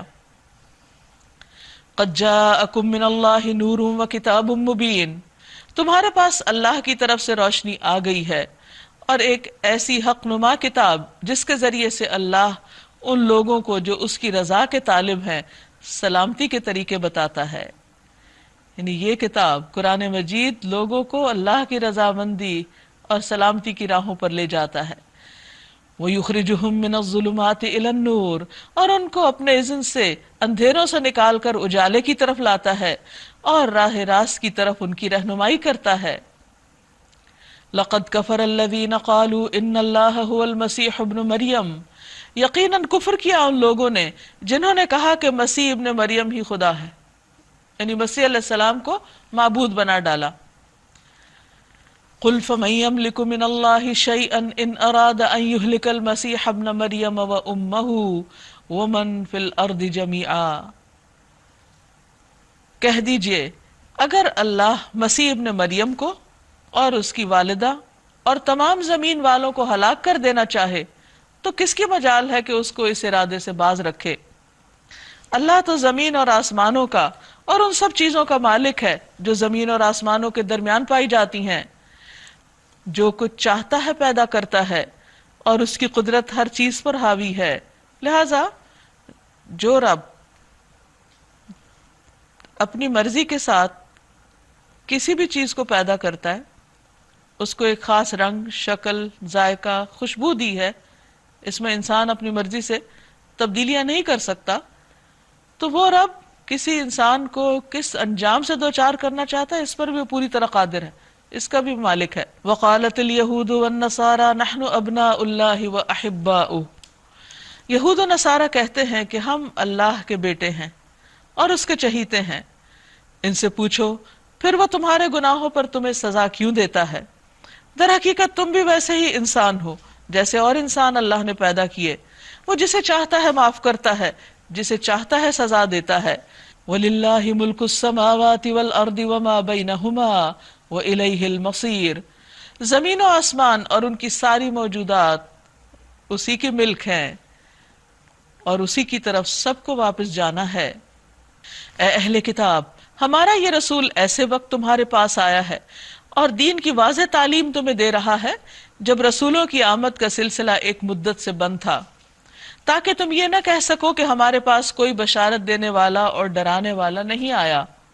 سو دیکھو اب وہ بشارت دینے والا اور ڈرانے والا آ گیا ہے اور اللہ ہر چیز پر قادر ہے۔ یاد کرو جب موسیٰ علیہ السلام نے اپنی قوم سے کہا تھا، اے میری قوم کے لوگو، اللہ کی اس نعمت کا خیال کرو جو اس نے تمہیں عطا کی تھی۔ اس نے تم میں نبی پیدا کیے، تم کو فرما روا بنایا، تم کو وہ کچھ دیا جو دنیا میں کسی کو نہیں دیا۔ اے برادران قوم، اس مقدس سرزمین میں داخل ہو جاؤ جو اللہ نے تمہارے لیے لکھ دی ہے۔ یعنی موسیٰ علیہ السلام جب بنی اسرائیل کو مصر سے نکال کر صحرائے سینا میں لائے تو اس وقت عمالقہ کا زوال شروع ہو چکا تھا، تو اللہ تعالیٰ نے حکم دیا کہ تم بس ایک سٹیپ اور اٹھاؤ اور اپنے ملک داخل ہو جاؤ اور امن سے جا کر رہو۔ لیکن انہوں نے کیا کہا؟ انہوں نے کہا ہمارے لیے تو بہت مشکل بات ہے، تفصیل آگے آ رہی ہے۔ فرمایا پیچھے نہ ہٹو ورنہ ناکام و نامراد پلٹو گے۔ انہوں نے جواب دیا، اے موسیٰ وہاں تو بڑے زبردست لوگ رہتے ہیں، ہم ہرگز وہاں نہ جائیں گے۔ ملک ان کا اپنا ہے لیکن دشمنوں سے ڈر گئے، جب تک وہ وہاں سے نہ نکل جائیں۔ ہاں اگر وہ نکل گئے تو ہم داخل ہونے کے لیے تیار ہیں۔ بھی پھر آپ کا کیا کمال ہے؟ اصل بات تو یہ کہ اللہ کی اطاعت کرو، جو کرنے کو کہہ رہا ہے وہ کر جاؤ۔ ان ڈرنے والوں میں دو شخص ایسے بھی تھے جن کو اللہ نے اپنی نعمت سے نوازا تھا۔ انہوں نے کہا کہ ان جباروں کے مقابلے میں دروازے کے اندر گھس جاؤ، جب تم اندر پہنچ جاؤ گے تو تم ہی غالب رہو گے۔ انہوں نے ایک طریقہ بتا دیا جو اللہ نے اپنی حکمت سے ان پر القاء کیا۔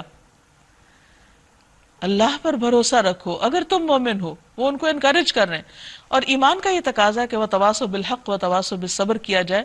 اگر ایک شخص کسی کام کو نہیں کر پاتا تو اس کو کرنے کی ہمت افزائی کی جائے اور اس کو کرج دلائی جائے اور سپورٹ کیا جائے۔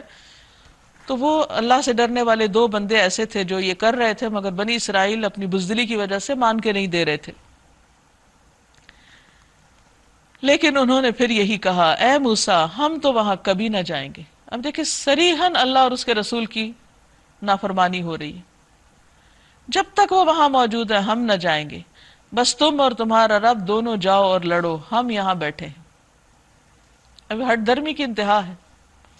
اس پر موسیٰ علیہ السلام نے کہا، اے میرے رب، رب انی لا املک الا نفسی و اخی، اللہ میرے اختیار میں کچھ نہیں مگر میں خود یا میرا بھائی، پس تو ہمیں ان نافرمان لوگوں سے الگ کر دے۔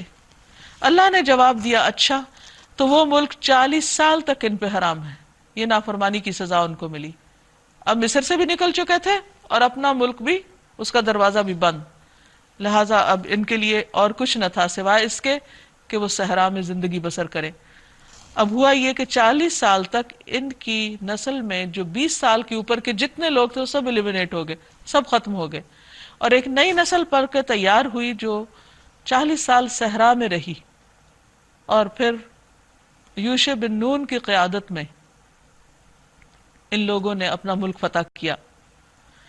وہ ملک 40 سال تک ان پہ حرام ہے، یہ زمین میں مارے مارے پھریں گے۔ ان نافرمانوں کی حالت پر ہرگز ترس نہ کھاؤ، یعنی پھر ایسے ظالموں پر افسوس نہ کرو، کیونکہ یہ ان کے اپنے ہاتھوں کی کمائی ہے۔ وَاتْلُ عَلَيْهِمْ نَبَأَ ابْنَيْ آدَمَ بِالْحَقِّ، اور ذرا انہیں آدم کے دو بیٹوں کا قصہ بھی بے کم و کاس سنا دو، حابیل اور قابیل کا۔ حابیل حابیل بھیڑ بکریاں پالتا تھا اور قابیل زراعت کرتا تھا. حابیل نے اللہ کی راہ میں صدقہ کیا، قبول ہو گیا. قابیل نے جب کیا تو قبول نہیں ہوا. جب ان دونوں نے قربانی کی تو ان میں سے ایک کی قربانی قبول ہو گئی اور دوسرے کی نہ کی گئی. اس نے کہا میں تجھے مار ڈالوں گا. اس نے جواب دیا کہ یہ غصہ نہیں کرو، بلکہ سوچو کہ ایسا کیوں ہوا ہے کہ تمہاری قربانی قبول نہیں ہوئی. اللہ تو متقیوں ہی کی نظریں قبول کرتا ہے. یعنی اپنے حال کی اصلاح کرو، نہ کہ اللہ سے ناراضگی اور بھائی پر ناراضگی. اگر تو مجھے قتل کرنے کے لیے ہاتھ اٹھائے گا تو میں تجھے قتل کرنے کے لیے ہاتھ نہ اٹھاؤں گا، کیونکہ اگر دوسرا شخص بھی قتل کا ارادہ کر لے تو خواہ وہ مقتول بھی ہو اس کے لیے بھی سزا ہے. میں اللہ رب العالمین سے ڈرتا ہوں. یہ اللہ کا ڈر جو بندے کو برائی سے روک دیتا ہے عین غصے کے وقت بھی.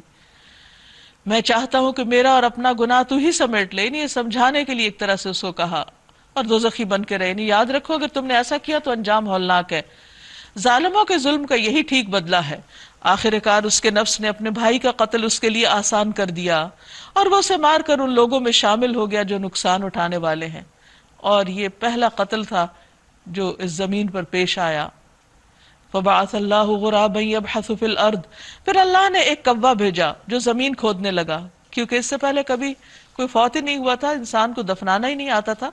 تو اللہ تعالیٰ نے ایک کوے کے ذریعے دفن کرنے کی تعلیم دی تاکہ اسے بتائے کہ اپنے بھائی کی لاش کیسے چھپائے. یہ دیکھ کر وہ بولا افسوس مجھ پر، میں اس کوے جیسا بھی نہ ہو سکا کہ اپنے بھائی کی لاش چھپانے کی تدبیر نکال لیتا. یعنی میری ناسمجھی کی انتہا. اس کے بعد وہ اپنے کیے پر بہت پچھتایا، لیکن پچھتاوا کام نہ آیا. اسی وجہ سے بنی اسرائیل پر ہم نے یہ فرمان لکھ دیا تھا کہ جس نے کسی انسان کو خون کے بدلے یا زمین میں فساد پھیلانے کے سوا کسی اور وجہ سے قتل کیا، اس نے گویا تمام انسانوں کو قتل کر دیا. اور کہا یہ جاتا ہے کہ دنیا میں اب جتنے بھی قتل ہوتے ہیں ان کی سزا کا ایک حصہ قابیل کے حصے میں بھی جاتا ہے، کیونکہ سب سے پہلے اس نے یہ بری رسم ڈالی تھی. اور جس نے کسی انسان کی جان بچائی اس نے گویا تمام انسانوں کو زندگی بخش دی. مگر ان کا حال یہ ہے کہ ہمارے رسول پے در پے ان کے پاس کھلی کھلی ہدایات لے کر آئے، پھر بھی ان میں بکثرت لوگ زمین میں زیادتیاں کرنے والے ہیں.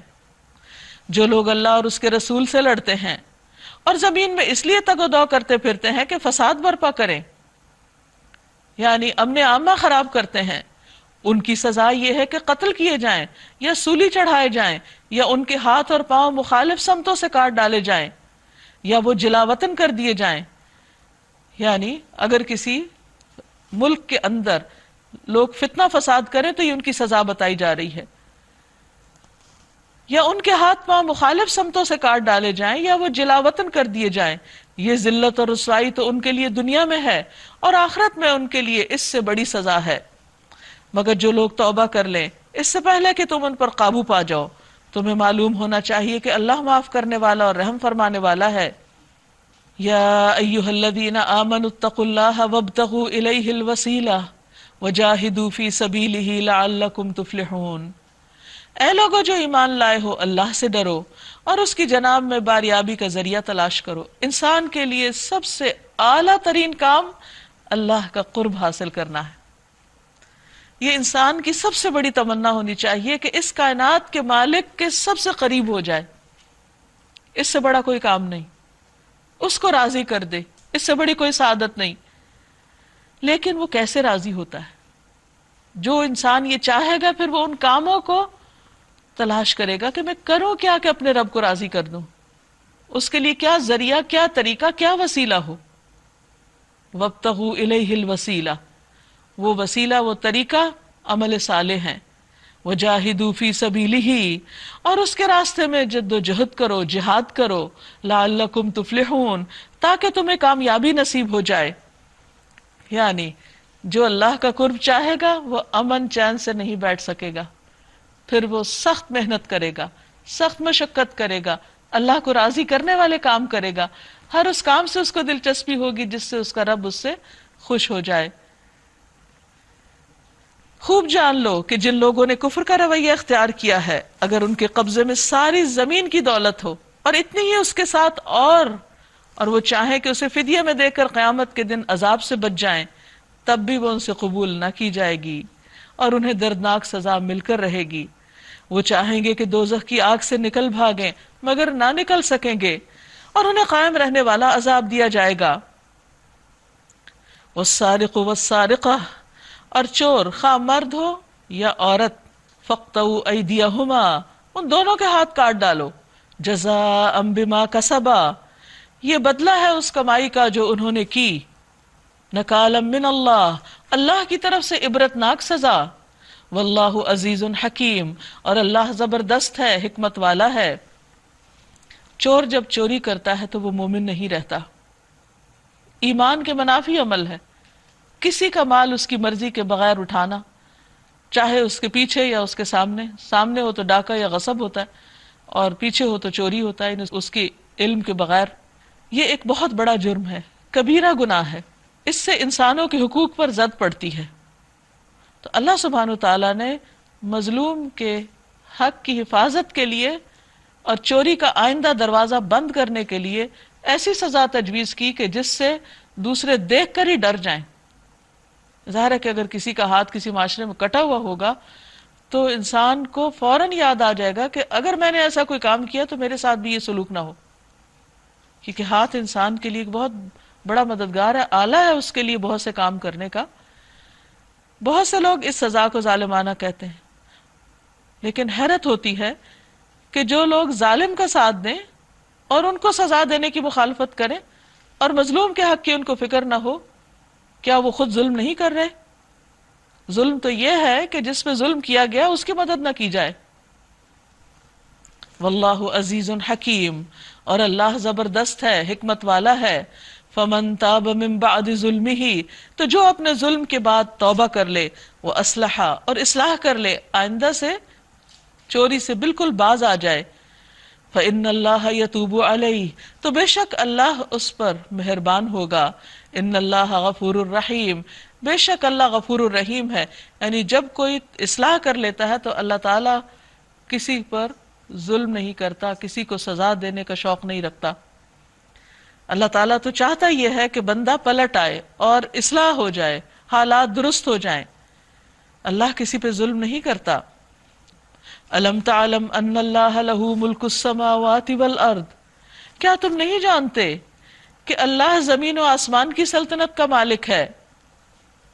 یعذب من یشاء ویغفر لمن یشاء، جسے چاہے سزا دے، جسے چاہے معاف کر دے، وہ ہر چیز کا اختیار رکھتا ہے۔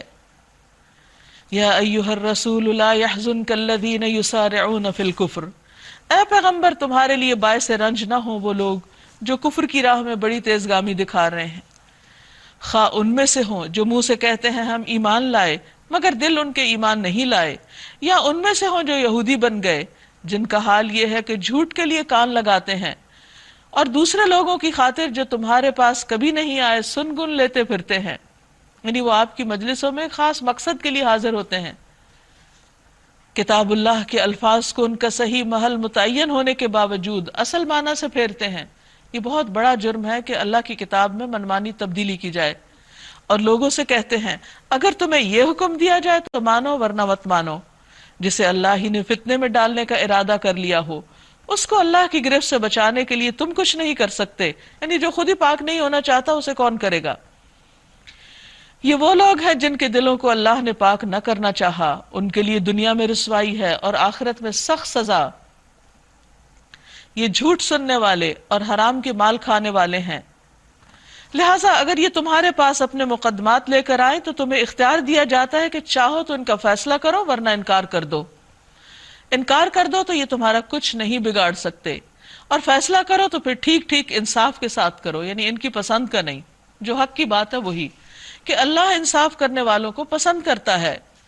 اور یہ تمہیں کیسے حکم بناتے ہیں جبکہ ان کے پاس تورات موجود ہے جس میں اللہ کا حکم لکھا ہوا ہے، اور پھر یہ اس سے منہ موڑ رہے ہیں؟ اصل بات یہ ہے کہ یہ لوگ ایمان ہی نہیں رکھتے۔ انا انزلنا التوراۃ فیہا ھدی ونور، ہم نے تورات نازل کی جس میں ہدایت اور روشنی تھی۔ سارے نبی جو مسلم تھے اسی کے مطابق ان یہودی بن جانے والوں کے معاملات کا فیصلہ کرتے تھے، اور اسی طرح ربانی اور احبار، ان کے علماء، وہ بھی اسی طرح فیصلے کرتے، کیونکہ انہیں کتاب اللہ کی حفاظت کا ذمہ دار بنایا گیا تھا اور وہ اس پر گواہ تھے۔ پس اے گروہ یہود، تم لوگوں سے نہ ڈرو بلکہ مجھ سے ڈرو، اور میری آیات کو ذرا ذرا سے معاوضے لے کر بیچنا چھوڑ دو۔ جو لوگ اللہ کے نازل کردہ قانون کے مطابق فیصلہ نہ کریں وہی کافر ہیں۔ تورات میں ہم نے یہودیوں پر یہ حکم لکھ دیا تھا کہ جان کے بدلے جان، آنکھ کے بدلے آنکھ، ناک کے بدلے ناک، کان کے بدلے کان، دانت کے بدلے دانت، اور تمام زخموں کے لیے برابر کا بدلہ۔ پھر جو قصاص کا صدقہ کر دے تو وہ اس کے لیے کفارہ ہے، یعنی اگر کوئی کسی کو زخمی کرے گا تو اس کا وہ حصہ زخمی کیا جائے گا، اور اگر کوئی معاف کر دے تو وہ اس کے لیے صدقہ ہوگا۔ اور جو لوگ اللہ کے نازل کردہ قانون کے مطابق فیصلہ نہ کریں وہ ظالم ہیں۔ پھر ہم نے ان پیغمبروں کے بعد مریم کے بیٹے عیسیٰ علیہ السلام کو بھیجا۔ تورات میں سے جو کچھ ان کے سامنے موجود تھا وہ اس کی تصدیق کرنے والا تھا، اور ہم نے اس کو انجیل عطا کی جس میں رہنمائی اور روشنی تھی، اور وہ بھی تورات میں سے جو کچھ اس وقت موجود تھا اس کی تصدیق کرنے والی تھی، اور خدا ترس لوگوں کے لیے سراسر ہدایت اور نصیحت تھی۔ قرآن مجید کے بارے میں بھی آتا ہے کہ ہدی للمتقین، تورات کے بارے میں بھی یہی شرط لگائی گئی کہ ہدی و موعظۃ للمتقین۔ اس سے پتہ یہ چلتا ہے کہ اللہ تعالیٰ کی ہدایت سے وہی لوگ فائدہ اٹھاتے ہیں جن کے دلوں میں ڈر ہو اس بات کا کہ انہیں اللہ کے پاس واپس جانا ہے اور اپنے اعمال کا حساب دینا ہے، تو وہ حساب کے ڈر سے پھر ضرور جاننے کی کوشش کریں گے کہ ان کا رب ان سے چاہتا کیا ہے۔ وَلْيَحْكُمْ أَهْلُ الْإِنْجِيلِ بِمَا أَنزَلَ اللَّهُ فِيهِ، اور اہل انجیل کو اس کے مطابق فیصلہ کرنا چاہیے جو اللہ نے اس میں اتارا ہے۔ وَمَن لَّمْ يَحْكُمْ بِمَا أَنزَلَ اللَّهُ، اور جو لوگ اللہ کے حکم کے مطابق فیصلہ نہ کریں فَأُولَٰئِكَ هُمُ الْفَاسِقُونَ، بس یہی لوگ دراصل فاسق ہیں۔ پھر اے محمد صلی اللہ علیہ وسلم، ہم نے تمہاری طرف یہ کتاب بھیجی۔ تورات اور انجیل کا ذکر کرنے کے بعد قرآن مجید کا ذکر ہے، جو حق لے کر آئی ہے، اور الکتاب میں سے جو کچھ اس کے آگے موجود ہے اس کی تصدیق کرنے والی، یعنی الکتاب سے مراد پہلی تمام کتابیں، اور اس کی محافظ و نگہبان ہے، یعنی اس میں سے جو چیزیں لوگوں نے تبدیل کی یا ان میں سے کچھ ضائع ہو گئیں تو یہ اس کتاب میں وہ ساری تعلیمات جمع ہو گئی ہیں، اور اس کی حفاظت کا ذمہ اللہ تعالیٰ نے خود لیا ہے۔ لہٰذا تم خدا کے نازل کردہ قانون کے مطابق لوگوں کے معاملات کا فیصلہ کرو، اور جو حق تمہارے پاس آیا ہے اس سے منہ موڑ کر ان کی خواہشات کی پیروی نہ کرو۔ ہم نے تم میں سے ہر ایک کے لیے ایک شریعت اور ایک راہ عمل مقرر کی ہے۔ اگرچہ تمہارا خدا چاہتا تو تم سب کو ایک امت بھی بنا سکتا تھا، لیکن اس نے یہ اس لیے کیا کہ جو کچھ اس نے تم لوگوں کو دیا ہے اس میں تمہاری آزمائش کرے۔ فاستبقوا الخیرات، لہٰذا بھلائیوں میں ایک دوسرے سے سبقت لے جانے کی کوشش کرو۔ آخر کار تم سب کو خدا کی طرف پلٹ کر جانا ہے، پھر وہ تمہیں اصل حقیقت بتا دے گا جس میں تم اختلاف کرتے رہے ہو۔ بس اے محمد صلی اللہ علیہ وسلم، تم اللہ کے نازل کردہ قانون کے مطابق ان لوگوں کے معاملات کا فیصلہ کرو اور ان کی خواہشات کی پیروی نہ کرو۔ ہوشیار رہو کہ یہ لوگ تم کو فتنے میں ڈال کر اس ہدایت سے ذرہ برابر منحرف نہ کرنے پائیں جو خدا نے تمہاری طرف نازل کی ہے۔ پھر اگر یہ اس سے منہ موڑیں تو جان لو کہ اللہ نے ان کے بعض گناہوں کی پاداش میں ان کو مبتلا مصیبت کرنے کا ارادہ کر ہی لیا ہے، اور یہ حقیقت ہے کہ ان لوگوں میں سے اکثر فاسق ہیں۔ اگر یہ خدا کے قانون سے منہ موڑتے ہیں تو کیا پھر جاہلیت کا فیصلہ چاہتے ہیں؟ حالانکہ جو لوگ اللہ پر یقین رکھتے ہیں ان کے نزدیک اللہ سے بہتر فیصلہ کرنے والا کوئی نہیں۔ یا ایھا الذین آمنوا، اے لوگو جو ایمان لائے ہو، یہود و نصارہ کو اپنا رفیق مت بناؤ، یہ آپس ہی میں ایک دوسرے کے رفیق ہیں۔ اگر تم میں سے کوئی ان کو اپنا رفیق بناتا ہے تو اس کا شمار بھی پھر انہی میں ہے۔ یقیناً اللہ ظالموں کو اپنی رہنمائی سے محروم کر دیتا ہے۔ تم دیکھتے ہو کہ جن کے دلوں میں نفاق کی بیماری ہے، یعنی جو منافق ہیں، وہ انہی میں دوڑ دھوپ کرتے پھرتے ہیں، کہتے ہیں ہمیں ڈر لگتا ہے کہ ہم کسی مصیبت کے چکر میں نہ پھنس جائیں، مگر بعید نہیں کہ اللہ جب تمہیں فتح عطا کرے گا، فیصلہ کن فتح بخشے گا، یا اپنی طرف سے کوئی اور بات ظاہر کرے گا، تو یہ لوگ اپنے اس نفاق پر جسے یہ دلوں میں چھپائے ہوئے ہیں نادم ہوں گے۔ اور اس وقت اہل ایمان کہیں گے، کیا یہ وہی لوگ ہیں جو اللہ کے نام سے کڑی کڑی قسمیں کھا کر یقین دلاتے تھے کہ ہم تمہارے ساتھ ہیں، ان کے سب اعمال ضائع ہو گئے اور آخر کار یہ ناکام و نامراد ہو کر رہے۔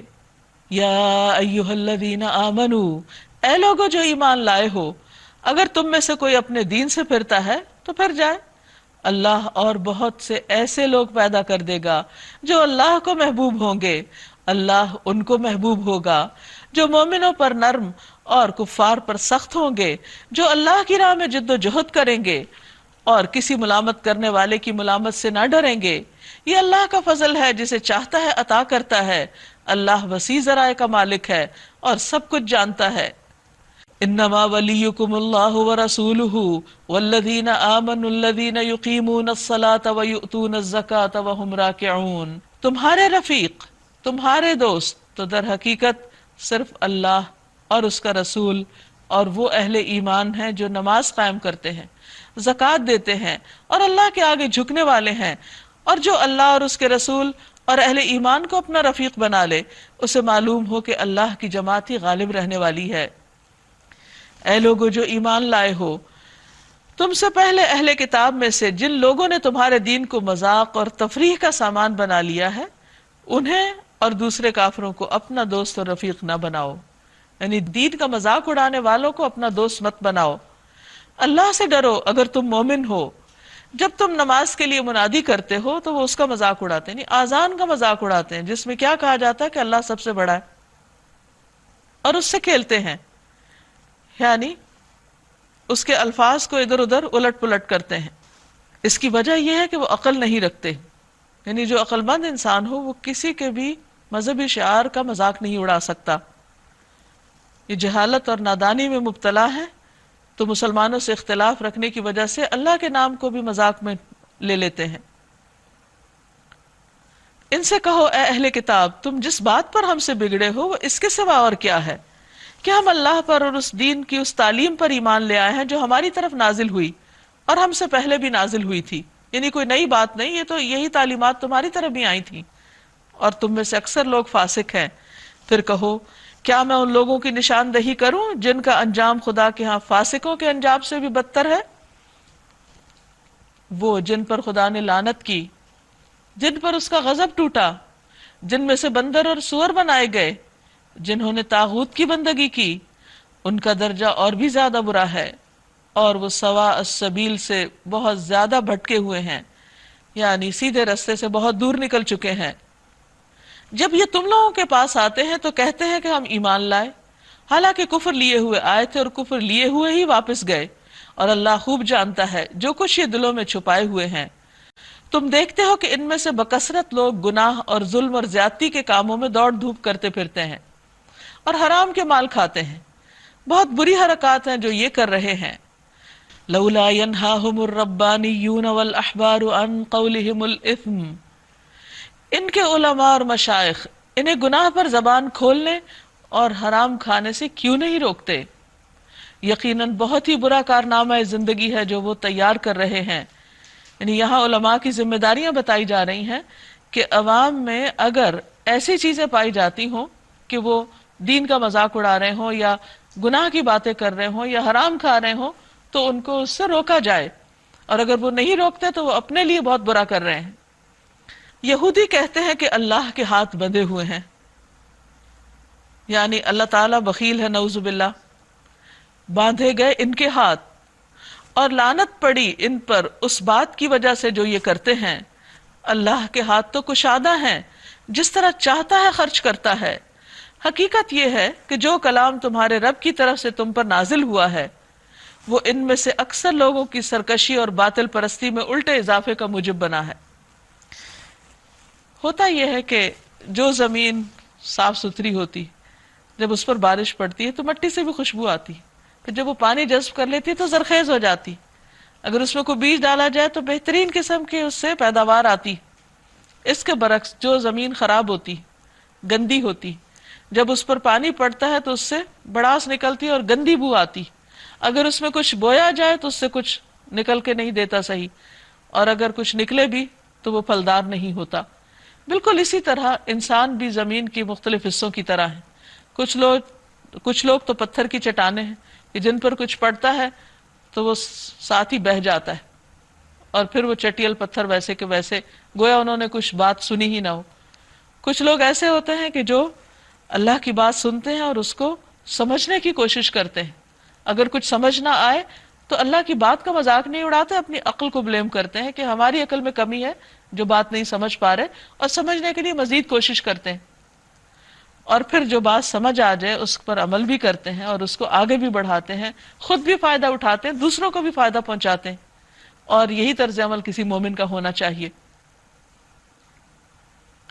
تو یہاں کچھ لوگوں کا حال یہ ہے کہ جب ان کو اللہ کی بات سنائی جاتی ہے تو وہ الٹا بفر اٹھتے ہیں اور ناراض ہوتے ہیں کہ اللہ نے ایسی بات کیوں اتاری۔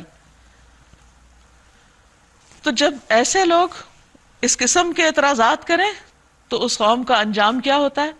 فرمایا اس کی بدولت ہم نے ان کے درمیان قیامت تک کے لیے عداوت اور دشمنی ڈال دی ہے، یعنی جب ان کی سرکشی میں اضافہ ہوا تو پھر ان کے آپس کے تعلقات میں بھی خرابی ہو گئی، اور باہم فسادات، جھگڑے اور لڑائیاں اور قتل و غارت شروع ہو گئی۔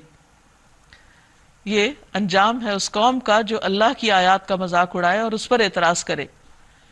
جب کبھی یہ جنگ کی آگ بھڑکاتے ہیں اللہ اس کو ٹھنڈا کر دیتا ہے، یہ زمین میں فساد پھیلانے کی صحیح کر رہے ہیں، مگر اللہ فساد برپا کرنے والوں کو ہرگز پسند نہیں کرتا۔ اگر اس سرکشی کی بجائے یہ اہل کتاب ایمان لے آتے اور خدا ترسی کی روش اختیار کرتے تو ہم ان کی برائیاں ان سے دور کر دیتے اور ان کو نعمت بھری جنتوں میں پہنچاتے۔ کاش انہوں نے تورات اور انجیل اور ان دوسری کتابوں کو قائم کیا ہوتا جو ان کے رب کی طرف سے ان کے پاس بھیجی گئی تھی۔ ایسا کرتے تو ان کے لیے اوپر سے بھی رزق برستا اور نیچے سے بھی ابلتا، اگرچہ ان میں سے کچھ لوگ راست رو بھی ہیں لیکن ان کی اکثریت سخت بد عمل ہے۔ یا ایھا الرسول بلغ ما انزل الیک من ربک، اے پیغمبر جو کچھ تمہارے رب کی طرف سے تم پر نازل کیا گیا ہے وہ لوگوں تک پہنچا دو، یعنی یہ پیغمبر کا فریضہ ہوتا ہے، وہ کوئی ایک بات بھی نہیں چھپا سکتا، چاہے وہ اس کے خلاف ہی کیوں نہ جاتی، اس کے لیے کوئی مشکل ہی کیوں نہ پیدا کر دے، لیکن یہ اس کی ذمہ داری ہوتی ہے کہ وہ پیغام پہنچا دے۔ اگر تم نے ایسا نہ کیا تو اس پیغمبری کا حق ادا نہ کیا۔ اللہ تم کو لوگوں کے شر سے بچانے والا ہے، یعنی جب کوئی اللہ کا بندہ اللہ کی بات اللہ کی خاطر لوگوں تک پہنچاتا ہے اور وقتی طور پر لوگ اس سے ناراض بھی ہوں اور اس کے خلاف سازشیں بھی کریں تو اللہ تعالیٰ اپنی خاص رحمت کے ساتھ اس کو لوگوں کے شر سے محفوظ رکھتا ہے۔ یقین رکھو کہ وہ کافروں کو تمہارے مقابلے میں کامیابی کی راہ ہرگز نہ دکھائے گا۔ صاف کہہ دو کہ اے اہل کتاب تم ہرگز کسی اصل پر نہیں ہو جب تک کہ تورات اور انجیل اور ان دوسری کتابوں کو قائم نہ کرو جو تمہارے رب کی طرف سے نازل کی گئی ہیں۔ ضرور ہے کہ یہ فرمان جو تم پر نازل کیا گیا ہے ان میں سے اکثر کی سرکشی اور انکار کو اور زیادہ بڑھا دے گا، یعنی ضد میں آ کے اور مخالفت شروع کر دیں گے، مگر انکار کرنے والوں کے حال پر کچھ افسوس نہ کرو۔ اور یہاں اجارہ داری تو کسی کی بھی نہیں۔ ان الذین آمنوا والذین ہادوا والصابئون والنصارى من آمن باللہ والیوم الآخر وعمل صالحا فلا خوف علیہم ولا هم يحزنون۔ مسلمان ہو یا یہودی، صابی ہو یا عیسائی، جو بھی اللہ اور روز آخر پر ایمان لائے گا اور نیک عمل کرے گا، بے شک اس کے لیے نہ کسی خوف کا مقام ہے نہ رنج کا، یعنی اصل چیز ہے اللہ کی اطاعت۔ ہم نے بنی اسرائیل سے پختہ عہد لیا اور ان کی طرف بہت سے رسول بھیجے، مگر جب کبھی ان کے پاس کوئی رسول ان کی خواہشات نفس کے خلاف کچھ لے کر آیا تو کسی کو انہوں نے جھٹلایا اور کسی کو قتل کر دیا، کیونکہ ان کی ساری توجہ کس پہ تھی؟ اپنی خواہشات کی پیروی پر، تو جس نے ان کی مرضی کے خلاف کوئی بات کی اسی کو ختم کر دیا، اور اپنے نزدیک یہ سمجھے کہ کوئی فتنہ رونما نہ ہوگا، یعنی اس کا کوئی نقصان نہیں، یعنی گویا قتل کر کے وہ اپنا رستہ صاف کر رہے ہیں۔ لیکن کیا ہوا؟ اس لیے اندھے اور بہرے بن گئے، پھر اللہ نے انہیں معاف کیا، یعنی اتنی قبیح حرکتوں پر بھی اللہ نے ان سے درگزر کیا، تو ان میں سے اکثر لوگ اور زیادہ اندھے اور بہرے بنتے چلے گئے۔ اللہ ان کی یہ سب حرکات دیکھتا رہا ہے۔ لقد کفر الذین قالوا ان اللہ هو المسیح ابن مریم، یقیناً کفر کیا ان لوگوں نے جنہوں نے کہا کہ اللہ مسیح ابن مریم ہی ہے، حالانکہ مسیح نے کہا تھا کہ اے بنی اسرائیل اللہ کی بندگی کرو، یعنی مسیح نے خود کو کبھی الہ بنا کے پیش نہیں کیا. اس نے کیا کہا کہ لوگوں اللہ کی عبادت کرو جو میرا رب بھی ہے اور تمہارا رب بھی. جس نے اللہ کے ساتھ کسی کو بھی شریک ٹھہرایا اس پر اللہ نے جنت حرام کر دی. یہ بہت بڑی سزا ہے جو کسی کے لیے ہو سکتی ہے، اور یہ بہت بڑا جرم ہے جو کوئی کرے کہ خالق کائنات کے ساتھ کسی کو اس کی ذات یا صفات، حقوق، اختیارات میں شریک کرے. جس نے اللہ کے ساتھ کسی کو شریک ٹھہرایا اس پر اللہ نے جنت حرام کر دی اور اس کا ٹھکانہ جہنم ہے، اور ایسے ظالموں کا کوئی مددگار نہیں. لقد کفر الذین قالوا ان اللہ ثالث ثلاثہ، یقیناً کفر کیا ان لوگوں نے جنہوں نے کہا کہ اللہ تین میں کا ایک ہے، یعنی ٹرینٹی پر بلیو کیا. حالانکہ ایک خدا کے سوا کوئی خدا نہیں، کوئی الہ نہیں. اگر یہ لوگ اپنی ان باتوں سے باز نہ آئے تو ان میں سے جس نے کفر کیا ہے اس کو دردناک سزا دی جائے گی. پھر کیا یہ اللہ سے توبہ نہ کریں گے، اس سے معافی نہ مانگیں گے؟ اللہ بہت درگزر کرنے والا، رحم فرمانے والا ہے. یعنی ایسی تمام چیزوں سے انسان کو توبہ کر لینی چاہیے، ان چیزوں کو چھوڑ دینا چاہیے، چاہے وہ نظریات میں ہو، عقائد میں ہو، سوچ میں ہو یا عمل میں، جو اللہ کو ناراض کرنے والے ہیں. اور اللہ تعالیٰ سب سے زیادہ غضبناک شرک پر ہوتا ہے. تو مسیح کیا ہے پھر؟ اگر وہ الہ نہیں یا تین میں سے ایک الہ نہیں تو پھر مسیح ابن مریم اس کے سوا کچھ نہیں کہ بس ایک رسول. اس سے پہلے اور بھی بہت رسول گزر چکے. اس کی ماں ایک راست باز عورت تھی اور وہ دونوں کھانا کھاتے تھے. دیکھو ہم کس طرح ان کے سامنے حقیقت کی نشانیاں واضح کرتے ہیں، پھر دیکھو یہ کدھر الٹے پھرے جاتے ہیں. تو یہاں چند لفظوں میں عقیدہ الوہیت جو عیسائیوں کا ہے اس کی تردید کر دی گئی ہے کہ مسیح علیہ السلام اللہ کے رسول ہیں، الہ نہیں ہیں، معبود نہیں ہیں. اور یہ اتنی واضح بات ہے کہ جس میں کسی شک و شبہ کی گنجائش ہی نہیں. لیکن اس کے باوجود اگر کوئی نہ سمجھنا چاہے تو وہ اور بات ہے. قُلْ أَتَعْبُدُونَ مِن دُونِ اللَّهِ مَا لَا يَمْلِكُ لَكُمْ ضَرًّا وَلَا نَفْعًا. ان سے کہو کیا تم اللہ کو چھوڑ کر اس کی پرستش کرتے ہو جو نہ تمہارے لیے نقصان کا مالک ہے اور نہ نفع کا؟ حالانکہ سب کی سننے اور سب کچھ جاننے والا تو اللہ ہی ہے. کہو اے اہل کتاب اپنے دین میں ناحق غلو نہ کرو اور نہ ان لوگوں کے تخیلات کی پیروی کرو جو تم سے پہلے خود گمراہ ہوئے اور بہتوں کو گمراہ کیا اور سیدھے رستے سے بھٹک گئے. بات یہ ہے کہ عیسائیت جب شام سے نکل کر مصر اور یونان وغیرہ کے علاقوں کی طرف پھیلی تو انہوں نے وہاں کے کلچر اور وہاں کی روایات کو اڈاپٹ کر لیا، حتیٰ کہ ان کے عقائد سے بھی متاثر ہو گئے. اور یہ ٹرینٹی کا نظریہ پھر وہیں سے جنم لیا، یعنی دوسری قوموں سے، کیونکہ جو اصل مسیح علیہ السلام کے ماننے والے تھے ان کے یہ عقائد نہ تھے. تو اس لیے اللہ تعالیٰ صاف طور پر منع کر رہے ہیں کہ لا تغلو فی دینکم، اپنے دین میں حد سے مت بڑھو. مسیح علیہ السلام کو ان کی حد پر رکھو، ان کو خدا نہ بناؤ اور نہ ہی اس کا بیٹا قرار دو، اور نہ ان لوگوں کے خیالات کی پیروی کرو جہاں سے تم نے یہ عقائد لیے ہیں، کیونکہ وہ خود بھی گمراہ ہوئے اور انہوں نے دوسروں کو بھی گمراہ کیا. لعن الذین کفروا من بنی اسرائیل علی لسان داود و عیسی ابن مریم. بنی اسرائیل میں سے جن لوگوں نے کفر کی راہ اختیار کی ان پر داؤد اور عیسی ابن مریم کی زبان سے لعنت کی گئی. پیغمبروں کے ذریعے اللہ تعالیٰ نے ان پہ لعنت بھجوائی. کیوں؟ کیونکہ وہ سرکش ہو گئے تھے اور زیادتیاں کرنے لگے تھے، اور انہوں نے ایک دوسرے کو برے کاموں کے ارتکاب سے روکنا چھوڑ دیا تھا، یعنی نہی عن المنکر نہیں کرتے تھے. بہت برا طرز عمل تھا جو انہوں نے اختیار کیا. تو اس سے یہ پتہ چلتا ہے کہ جو قوم برائیوں سے روکتی نہیں، برائیوں کے آگے بند نہیں باندھتی، پھر وہ اللہ کی رحمت سے دور ہو جاتی. آج ان میں سے تم بکثرت ایسے لوگ دیکھتے ہو جو اہل ایمان کے مقابلے میں کفار کی حمایت اور رفاقت کرتے ہیں. یقیناً بہت برا انجام ہے جس کی تیاری ان کے نفسوں نے ان کے لیے کی ہے. اللہ ان پر غضبناک ہو گیا ہے اور وہ دائمی عذاب میں مبتلا ہونے والے ہیں.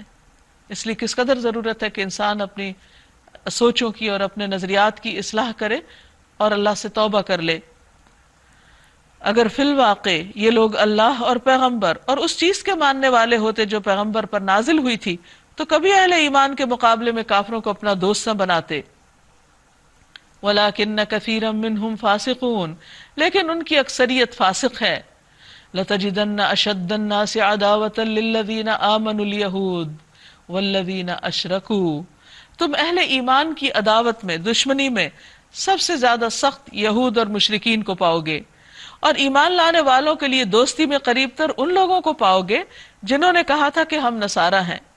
یہ اس وجہ سے کہ ان میں عبادت گزار عالم اور تارک الدنیا فقیر پائے جاتے ہیں، اور ان میں غرور نفس نہیں، وَأَنَّهُمْ لَا يَسْتَكْبِرُونَ، وہ تکبر نہیں کرتے۔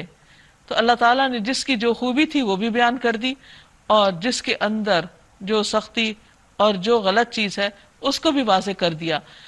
بعض اوقات لوگ جب کوئی بات اپنے خلاف سنتے ہیں، مثلا قرآن مجید پڑھتے ہیں یا سنتے ہیں اور وہ سمجھتے ہیں کہ یہ بات ان کے خلاف جا رہی ہے، تو بجائے اس کے کہ وہ اصلاح کریں وہ قرآن کے خلاف ہو جاتے ہیں یا اس کے بتانے والے کے خلاف ہو جاتے ہیں۔ یہ رویہ انسان کے لیے سخت نقصان دہ ہے، کیونکہ انسان کے لیے کرائیٹیرین، انسان کے لیے معیار اس کی ہدایت کا، اس کی کامیابی کا اللہ کی کتاب ہے۔ اس کو پڑھنا، سمجھنا، بتانا اس لیے ضروری ہے تاکہ انجانے میں، لا علمی میں کوئی شخص مصیبت میں گرفتار نہ ہو جائے۔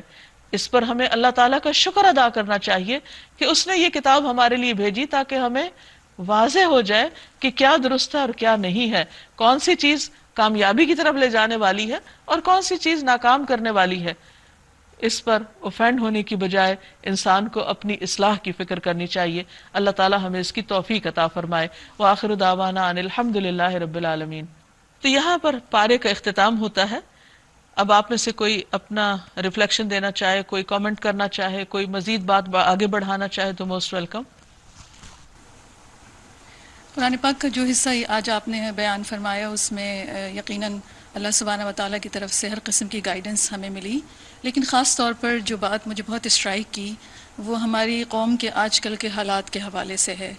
یوں محسوس ہوا جیسے قرآن پاک آج ہمارے لیے جو رہنمائی فراہم کرتا ہے وہ ہمارے حالات کے لحاظ سے بہت ریلیونٹ ہے۔ مثلاً لا اینڈ آرڈر کے حوالے سے جو آپ نے امن عامہ کے حوالے سے اس کو ٹیکل کرنے کے لیے قرآن پاک کی جو ہدایت بیان فرمائی، اس کے ساتھ ہی مجھے ایک چیز جو معلوم ہوئی وہ یہ کہ نہ صرف یہ کہ لا اینڈ آرڈر کو ٹیکل کرنے کے لیے، امن عامہ کو قائم رکھنے کے لیے جو دوسری چیزیں سزائیں وغیرہ وہ بھی ضروری ہیں، وہیں پر ساتھ ساتھ قوم کو انفرادی طور پر اپنے اندر جو اصلاح کرنی ہے وہ دراصل عہد کی پاسداری کی ہے، کیونکہ بار بار عہد کے توڑنے والوں کا ذکر کیا گیا، اور مجھے یوں محسوس ہو رہا ہے کہ جیسے مذہب ہمیں اس حوالے سے بھی رہنمائی دیتا ہے جو کہ ہمارے آج کل کے حالات سے بہت ریلیونٹ ہے۔ بالکل درست۔ کچھ نہیں، الحمدللہ تعلیم القرآن کا کورس بھی کیا ہے آپ کے ذریعے، اور آج میں سمجھتی ہوں کہ میری زندگی کا سب سے خوبصورت دن ہے کہ اپنی استاذہ کا دیدار کیا ہے، اور جو باتیں کی انہوں نے بھی کی، آپ نے جو بتائیں اس کو ریفلیکٹ کیا۔ واقعی میں ہمارے ملک کو، ہمارے لوگوں کو اس پہ عمل کرنے کی بہت ضرورت ہے، اور اللہ رب العزت ہماری قوم سے، ہم سے بہت ناراض ہیں۔ ہم غیر ملک میں رہتے ہیں لیکن وہاں پہ ہر قسم کے حقوق ہیں، اسلام نہیں ہے لیکن وہاں پہ اگر دیکھا جائے تو نظام دین محمدی ہے۔ کہنا کچھ نہیں ہے، صرف آج آپ کو ملنا تھا اس لیے میں آئی تھی۔ جزاک اللہ، السلام علیکم۔ ٹھیک ہے، آج کے بارے میں جو مجھے بات ایک بہت اسٹرائک کی ہے جس بات نے، وہ یہ کہ ہمارے دین میں انسان کی کتنا احترام ہے، اس کو کتنا محترم اللہ تعالیٰ نے عزت دی ہے اس کو، کہ اللہ تعالیٰ نے وہ چیزیں جو اس نے حرام کی ہیں، جو ممنوعات ہیں، ان کو بھی اگر جان بچانے کا موقع آ جائے تو ان کو بھی استعمال کیا جا سکتا ہے۔ اور اسی طرح سے اس سے پچھلے پاروں میں جیسے روزے کے احکامات ہم نے پڑھے تھے، وہاں پہ فرائض میں بھی رخصت دے دی کہ اگر انسان مریض ہے، سفر کی حالت میں، تکلیف میں ہے کسی پر، تو ان کو بھی اس سے بھی اس کو رخصت دی گئی ہے۔ تو دونوں حالات میں ایکسٹریم میں اللہ تعالیٰ نے اپنے فرائض جو اللہ کی عبادت ہے جو فرض ہے اس میں بھی انسانوں کو رخصت دے دی کہ اس کی جان کو اگر خطرہ ہے اس کو بیماری لاحق ہونے والی ہے تو وہ چھوڑ سکتا ہے اور بعد میں کر لے پورے. اور اسی طرح حرام کو بھی اجازت دے دی. تو اس سے ہی پتہ چلتا ہے کہ دین میں انسان کی کس قدر کتنی احترام ہے اور کتنا محترم ہے انسان کی جان. اور اس کے برعکس آج کا جو پوری ہم دیکھ رہے ہیں اپنے ارد گرد ہر جگہ وہ یہی نظر آ رہا ہے کہ ہم دین کے احکامات سے بالکل خلاف جا رہے ہیں اور بہت ہی انسان کی جان کی اب وہ حرمت نہیں رہی اور لوگوں نے اسی کو حلال کر لیا ہے. جی، اس پارے کی جو پہلی آیت تھی وہ بہت اہم ہے کہ اللہ تعالیٰ فرماتے ہیں کہ برائیوں کو نشر نہیں کرنا چاہیے، برائیوں کو عام نہیں کرنا چاہیے. لیکن ہم سب اس کے بہت برعکس جاتے ہیں. اگر ہم اس پارے کے صرف اس ایک آیت کو ہی لے لیں کہ ہمیں برائیوں کو عام نہیں کرنا تو کافی ہم اچھائی کی طرف جا سکتے ہیں. شکریہ. دو چیزیں بہت زیادہ سمجھ آئیں اپنے لیے کہ اللہ تعالیٰ انصاف کرنے والوں کو پسند کرتا ہے اور فساد کرنے والوں کو ناپسند کرتا ہے. تو جو لوگ انصاف کرتے ہیں کسی بھی معاملے میں، چاہے وہ عدالت میں بیٹھ کے کریں، چاہے گھر میں کریں، چاہے کسی جگہ بھی، وہ اللہ کے نزدیک کتنے پسندیدہ ہوں گے. اور ہر قسم کے فساد سے اگر یہی دو چیزیں ہم پکڑ لیں تو زندگیوں میں کتنا امن سکون آ جائے، بالکل. گھر بھی اور باہر بھی انشاءاللہ. ناظرین، اس کے ساتھ ہی ہمارے آج کے پروگرام کا وقت ختم ہوتا ہے. آپ سب کا بے حد شکریہ. اللہ تعالی ہم سب کو عمل کرنے والا بنائے. وآخر دعوانا ان الحمد للہ رب العالمین. السلام علیکم ورحمۃ اللہ وبرکاتہ. اللہ وبرکاتہ. اللہ وبرکاتہ. اللہ وبرکاتہ. اللہ وبرکاتہ. اللہ وبرکاتہ. اللہ وبرکاتہ. اللہ وبرکاتہ. اللہ وبرکاتہ. اللہ وبرکاتہ. اللہ وبرکاتہ.